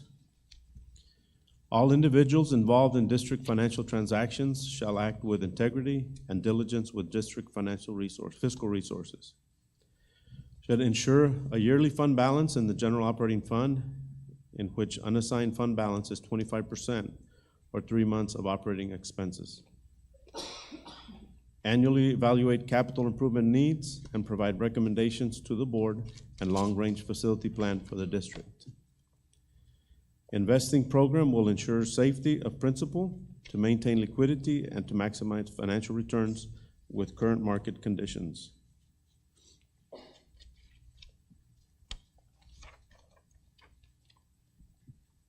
Good evening again. Under human capital, the goal is to recruit and retain effective staff that are highly qualified. One of the focus is to maintain competitive salaries by providing market value compensation for all employees. And the action steps for that would be to provide $1,000 per teacher above state increases, which would be about $675,000. That is if, with the talk about the $5,000 for teacher raise, we've been hearing that it's probably going to be on a biennium. So if that's $2,500, then the state would provide the $2,500, but we would pay $1,000 in addition. So that would give us about $675. We have 612 teachers, and then we're adding about 10% for the added benefits. So that would give us 675. If the state does go with the full $5,000, then the total would be more, and I'll discuss that in a minute. Then also provide proportional increases from midpoint to all employee groups. So from what the teachers would get an increase, then if it's $2,500 plus the $1,000, that's $3,500, which would be about 10%. It would be about 7%. So then all the other employees group would also get 7% increase, which would be $2,087,000. If the state would go with the $5,000, then it would be for the teachers. Let me see, we're here the numbers. We have. So for the teachers, they would stay the same, 675, because we're only paying 1,000 extra. The state would give us the 5,000. But for the employees, for all the other employees group, it would increase 11%, which would be $3.2 million. We also, another focus is to attract and retain high-quality teachers and administrators and encourage career-long growth and development to foster a culture that positively impacts student learning.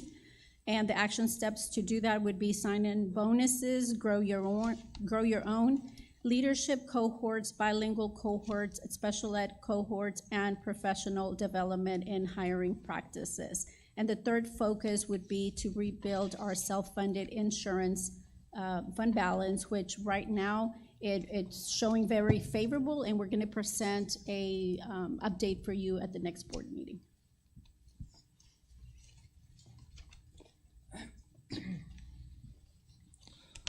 Under Operations, Technology, and Facilities Management, continuous improvement of district facilities and increased responsive service levels.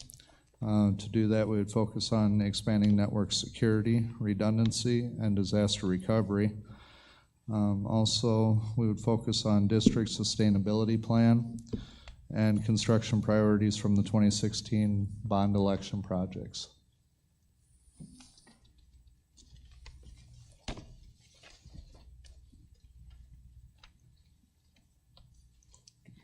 And I'm going to sum it up for you. Communication. Communication, meaningful and effective. Communication in a timely manner to all parents, students, staff, and district partners is ongoing. The three main priorities here are to present the district, San Felipe Del Rio CISD, as the district of choice for quality teaching, learning, and student achievement. Earlier, we got to see the wonderful things that our students are doing and many of the accomplishments that our teachers are achieving. So when we market what we have, we can then have people want to come to San Felipe Del Rio CISD because we're doing wonderful things. So we want to be able to present the district as the district of choice. Excuse me. We want to focus on internal communication as a priority, but not only as a priority, but you have aligning priorities that focus on the budget, in each one of these avenues and these aligning priorities, focusing on that internal communication so that as we move forward as a district, we're all speaking the same language and moving in the same direction in each of these areas, from safety to curriculum to whatever operations, to whatever it may be, is opening up those avenues of communication. And then finally, creating an annual strategic communication plan. We're doing some wonderful things in our communications department. This year, we've expanded to the television, Channel 39, and started to really embark on that. And with the small communications team that we have, they've been able to do amazing things. So we want to continue that, but put together a great plan so that annually we can continue to support the district and the vision of the district to move it forward. Thank you very much. I know that this is, there's no action required, it's discussion. I would like to ask administration if they could keep, again, a record of where our TRE money is going in regard to safety features that we're adding, Dr. Rios, so just so we can know exactly where, especially for safety, where those items are coming from, the TRE monies. Yes, sir, Mr. Mesa. Board members, our goal tonight was to share with you as we begin to plan the budgets for next year as a district, what we will be prioritizing. Again, we have two options. We can receive input from the board today on what else they want us to focus on, or you can set a workshop and give the administration feedback. But moving forward, everybody presented what would happen in the respective departments. Obviously, the biggest one is salary. The reason I recommended $1,000 above whatever the state recommends is because as we try to have competitive salaries, I know that over the last 2 years, some of the surrounding districts went $1,000 ahead of us. So that's a starting point for us. But it is quite expensive, as you can see with what's up there. I really don't think the state's going to come up with $5,000, but I do believe they will come up with at least half of that. So for us, it'll be close to $3 million just in salaries. So I got a couple of things. Right? So I don't know where you got that in here, but maybe it's in this quality curriculum, but where you talk about fine arts and athletic programs, visions, and those tied to fine arts and athletics, where should that be? But I think it should be a priority inside the package. Or maybe I missed it. Maybe it's in here. I just missed those two.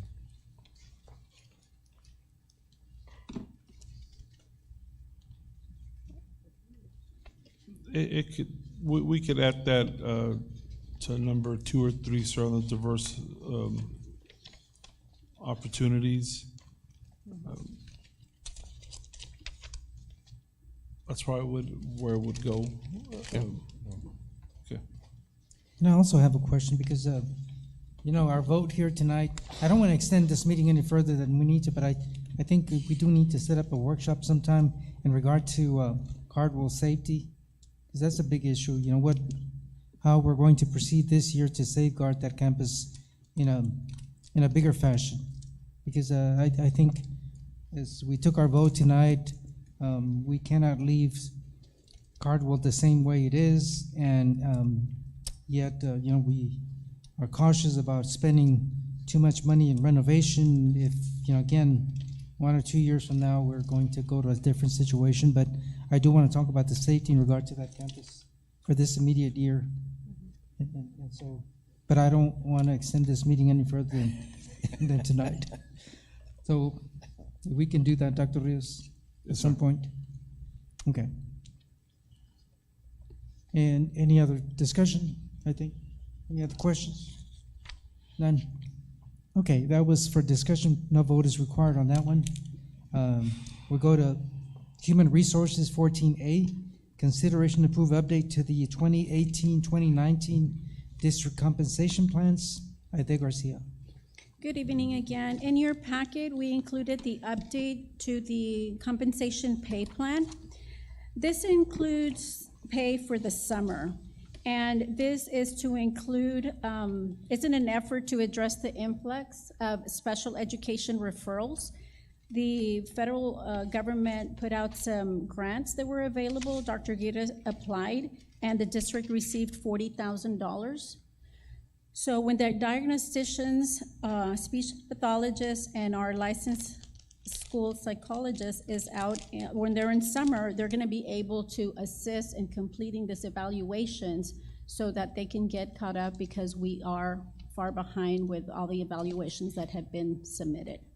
And if you have any specific questions to that, we also have Dr. Aguirre here that can help answer those questions. I always ask this question, Aide. As usual, they're highlighted on the compensation plan on page 92, correct? Right, sir, and they're in blue. That's the only change that we are proposing. Okay. And I'm glad that the district applied for the funds that are available. So again, I applaud those efforts from the district.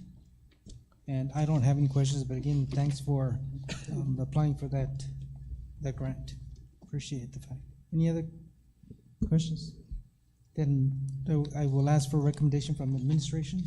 Yes, sir. It is the recommendation of the administration that the Board of Trustees approve the updates to the 2018-2019 district compensation plans as presented. You've heard the recommendation from administration. Is there a motion for approval? Mrs. Webb, seconded by Mr. Smith. All those in favor, please indicate by raising your right hand. Motion carries unanimously. Thank you very much. At this time, we are now on item 14B. Consideration to approve 3 peace officer positions to the District Police Department. Aide Garcia. Yes, sir. We recently sent you a board communique due to some increases in arrests and crimes. There's a lot more investigations occurring.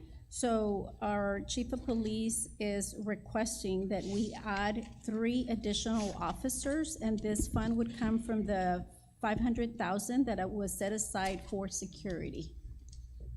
And Chief Maldonado is here if you have questions as to specifically what those officers are going to be or where they're going to be located. Questions from board members. Ms. Webb. Chief, I have several questions for you. With the increase in, it was mentioned regarding possession, use, and distribution. Would you know how many cases have been prosecuted this year? Or have we had any cases prosecuted this year? I don't know the exact number of cases that we have sent to prosecution. I don't have that at this time, no, ma'am. Okay. How does that, and well, if you don't have that answer, you probably won't have this one, but maybe for the next meeting, how does that compare to the last, maybe the last 3 years? The stuff that we're seeing on the campuses this year has no comparison to what I've seen since I've been here in almost 4 years now. There is a dramatic increase in what our officers are facing at the campuses. Now, on each of the evidence that's collected, where is it placed? Okay, we have evidence lockers where it's taken by the officer initially, and then from there it's taken by our evidence custodian and placed in it's held in our evidence locker across in one of the portable buildings that we have. And then the offensive vaping, is that considered a class A, B, C? What is it considered? Okay, so vaping in itself is an administrative penalty. But vaping with the THC oil is a state jail felony when it's committed on school grounds, it is a third-degree felony. And what other incidents have occurred other than those three mentioned? As far as the narcotics usage, Well, other than narcotics? So Have we the- had, like, for example, assaults? yes, ma'am. What are some other We've- incidences that have Our been? officers have had this year, as far as assault and family violence type issues, at least two occasions where we've had to secure protective orders for the victim, which we have not done before. We have the cocaine, most recently cocaine usage, the numerous amounts of vaping with THC, the overdosing on the campus with the THC oils, and just the thefts, almost many different offenses that we're seeing. Because I know that the investigations will depend on the length of investigation, depending on the incident or the crime committed. Correct. It was mentioned in here that if two of the three officers, since they're gonna be uniform officers, they're gonna be police officers, and a couple of them will be assigned to investigations. When they're not investigating, are they gonna be monitoring within the campus? I mean, they're not gonna be sitting in an office waiting for an incident to happen. Absolutely not, ma'am. No, and again, when we look at these, the drug issues that we're facing, we're doing our very best to further the investigation, and that takes time. On those investigations that happen within the offenses that happen within our campuses. And so those are the things that put these officers, take them away from their primary duties and hold them to doing their reports and following up and doing those type things. And I have one last question. If the individuals that are assigned as investigators, will they be presenting trainings for parents, for students, so that they can be aware of, I know in past years, there used to be trainings that would be provided to parents and as well as students.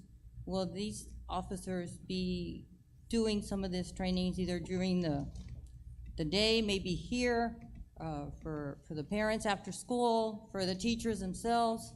Yes, ma'am. So we're fortunate now to have officers that are able to do that, and we look forward to be able to have that opportunity to do so. Those are the only questions I have, sir. Questions, Mr. Smith? Can we get, I mean, Ms. Webb brings up some pretty good points tied to historical data and occurrences and that kind of thing. Can we get some type of trend data tied to that? Yes, sir. Maybe something similar to what, incident reports that, system that Les has put together, something to that nature as a yes, sir. monthly report embedded inside the package. Yes, we'll work on it. Anyone else? I have a question in regard to selection of those three officers. And it has to do with, I don't want to disrupt the continuity on the campus in regard to officers assigned to a certain campus. And I understand the amount of paperwork that it entails. Once you have an offense and then the write-up, and I mean, it involves a lengthy process, and yet it takes away the individual from that campus. So how is the selection process going to be handled? So we've had that discussion also. Every time that I've hired a peace officer or security guard, I have given each person an opportunity that is qualified to come in for an interview. We interview and we select the best candidate from the interview, and then we go into their background, and then we select the most appropriate candidate from there. So let's say that you have applicants from the campus. Is that going to disrupt the security in that campus, Dr. Rios? No, sir. We're talking about 3 new officers that we would hire, 3 new peace officers. Now, once the 3 new peace officers are hired, because of the level of investigations that we have to complete, we believe that we're immediately going to take, after the 3 new officers are fully trained and integrated into the operations of the campus, which will happen quickly. Usually it happens within, 12 days, Chief? Yes, sir. Okay. By the time it varies, but yes, Okay. sir. So then, once the new officers are fully integrated, chief will dedicate 2 officers full-time to complete the investigations until they're completed. And once we're caught up, then we'll just add security. We'll come back and we'll revisit the needs of security both at the middle school, at the freshman, and at the high school. I'm not promising that we're going to put 1 officer at every one of these campuses because there may be a greater need at the high school. But once we're caught up with the investigations, we'll see how we begin the next school year in terms of the assignment of these 3 additional officers. I have one. Question, Mr. Webb? I have one other question. Let's say that I'm an officer at the high school, and there's a student with drugs, so of course, I'm the person that saw him. Am I supposed to say that now I'm gonna turn him over to the investigating officer and let him take it from there? Or is the person that saw it going to be conducting the investigation themselves? So that would be the goal, ma'am. For the officer who is taking the initial report, that's all he would do. That way he can be back in service and back on guard, back on his post, and turn that over to the other officer for investigation. Yes, ma'am. So it's gonna be similar to the Del Rio Police Department investigators or detectives? Very similar with any other agency that has a unit to do investigations. So with that in mind, let's say that there is a burglary at this campus. Yes, ma'am. Would that be handled by the Del Rio Police Department, or will the investigating officers for the district be in charge of that at that point? Yes. So again, we're very fortunate to have some of the officers that we do today that are capable of furthering every investigation, and so that would be ours to handle. Thank you. Question? Anyone else? Mr. Orfeld? No, sir, I'm good, thank you. No other questions and recommendation, please? Yes, sir. It is the recommendation of the administration that the Board of Trustees approve the addition of 3 peace officer positions to the District Police Department. You've read the recommendation from administration. Is there a motion for approval? Mr. Overfeld, seconded by Mrs. Gonzalez. All those in favor, please indicate by raising your right hand. Motion carries unanimously. Thank you very much. We have item 16, security consideration. 16A, consideration to approve the submittal of the National Incident-Based Reporting System, NIBRS, grant application to the Office of the Governor, Public Safety Office, Criminal Justice Division. Mr. Dwayne Maldonado. Yes, sir. Good evening again, President Mesa, Dr. Rios, and members of the board. In the February regular meeting, the Board of Trustees approved the submission of the NIBRS grant. We have been asked to amend the resolution to name Dr. Rios as the authorized official and add a signature block to the resolution. The resolution has been amended to reflect the requested additions. And Mr. Maldonado, who added that to the resolution? Is that a requirement from the grant Yes, sir. itself? So the grant writer forewarned me that there would be additional requests probably coming from the state, and this is one of them. Some amendments that may be needed and some additional things that weren't thought of or requested at the time of the submission. Okay. And so there may be other things coming. This is just the latest Okay. one. So this resolution had been presented before, but now it's been amended. Yes, sir. Okay. Does everyone understand? Is there any question or discussion in regard to? None. Recommendation, please. It is a recommendation of the administration that the Board of Trustees approve the resolution as amended of the application to the Office of the Governor, Public Safety Offices, Criminal Justice Division, National Incident-Based Reporting System, NIBRS grant. You read the recommendation from administration. Is there a motion for approval? Mrs. Webb, seconded by Mr. Overfeld. All those in favor, please indicate by raising your right hand. Motion carries unanimously. We're now under item 17, closed session agenda. This session will be held on subjects and purposes permitted by section 551.071, 551.072, 551.073, 551.074, 551.076, 551.082, 551.084, and 551.087 of the Government Code, Texas Open Meetings Act.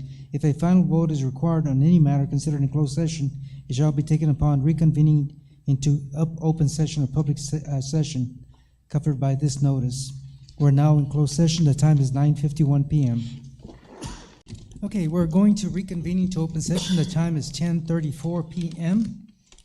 We're now on item 18A. No action was taken in executive session. Item 18A, consideration to approve the personnel report to include the following: new hires, district vacancies, retirements, resignations. Aide Garcia. Yes, sir. It is the recommendation of the administration for the Board of Trustees to approve the new personnel. Desiree Smith for Ruben Chavira Elementary as a kindergarten teacher. Cindy Johnson at North Heights Elementary, also a kindergarten teacher. Nicholas Smith, Del Rio High School Academic Support Specialist. Michelle Evans, art facilitator with the special ed department. And Davin Hawkins, Buena Vista Elementary as a special education teacher. You've heard the recommendation from administration. Is there a motion for approval? Mr. Smith, is there a second? Ms. Gonzalez, all those in favor, please indicate by raising your right hand. Motion carries unanimously. Thank you very much. Item 18B, consideration to approve salary adjustments to include but not limited to the following is discussed in closed session: service credit, salary matrix adjustment. Aide Garcia. It is the recommendation of the administration that the Board of Trustees approve the salary adjustments as discussed in closed session. You've heard the recommendation. Is there a motion for approval? Mr. Overfeld, seconded by Mrs. Webb. All those in favor, please indicate by raising your right hand. Motion carries unanimously. Item 18C, consideration to approve teacher and retiree contracts. Aide Garcia. It is the recommendation of administration that the Board of Trustees approve the teacher and retiree rehire contracts as discussed in closed session. You've read the recommendation from administration. I'll entertain a motion for approval. Mrs. Gonzalez, seconded by Mrs. Webb. All those in favor, please indicate by raising your right hand. Motion carries unanimously. Item 18D, consideration to approve pending administrator and professional contracts. Aide Garcia. It is the recommendation of administration that the Board of Trustees approve the administrator and professional contracts as discussed in closed session. You've heard the recommendation. Is there a motion for approval? Mr. Overfeld, seconded by Ms. Gonzalez. All those in favor indicate by raising your right hand. Motion carries unanimously. And I just want to state for the record that we are going to table the formative superintendent evaluation for a later date. Again, for the record, there being no other items on the agenda, is there a motion for adjournment? Sir. Mr. Overfeld, seconded by Mr. Smith. All those in favor? Motion carries. We are adjourned. Thank you very much. You all have a good night.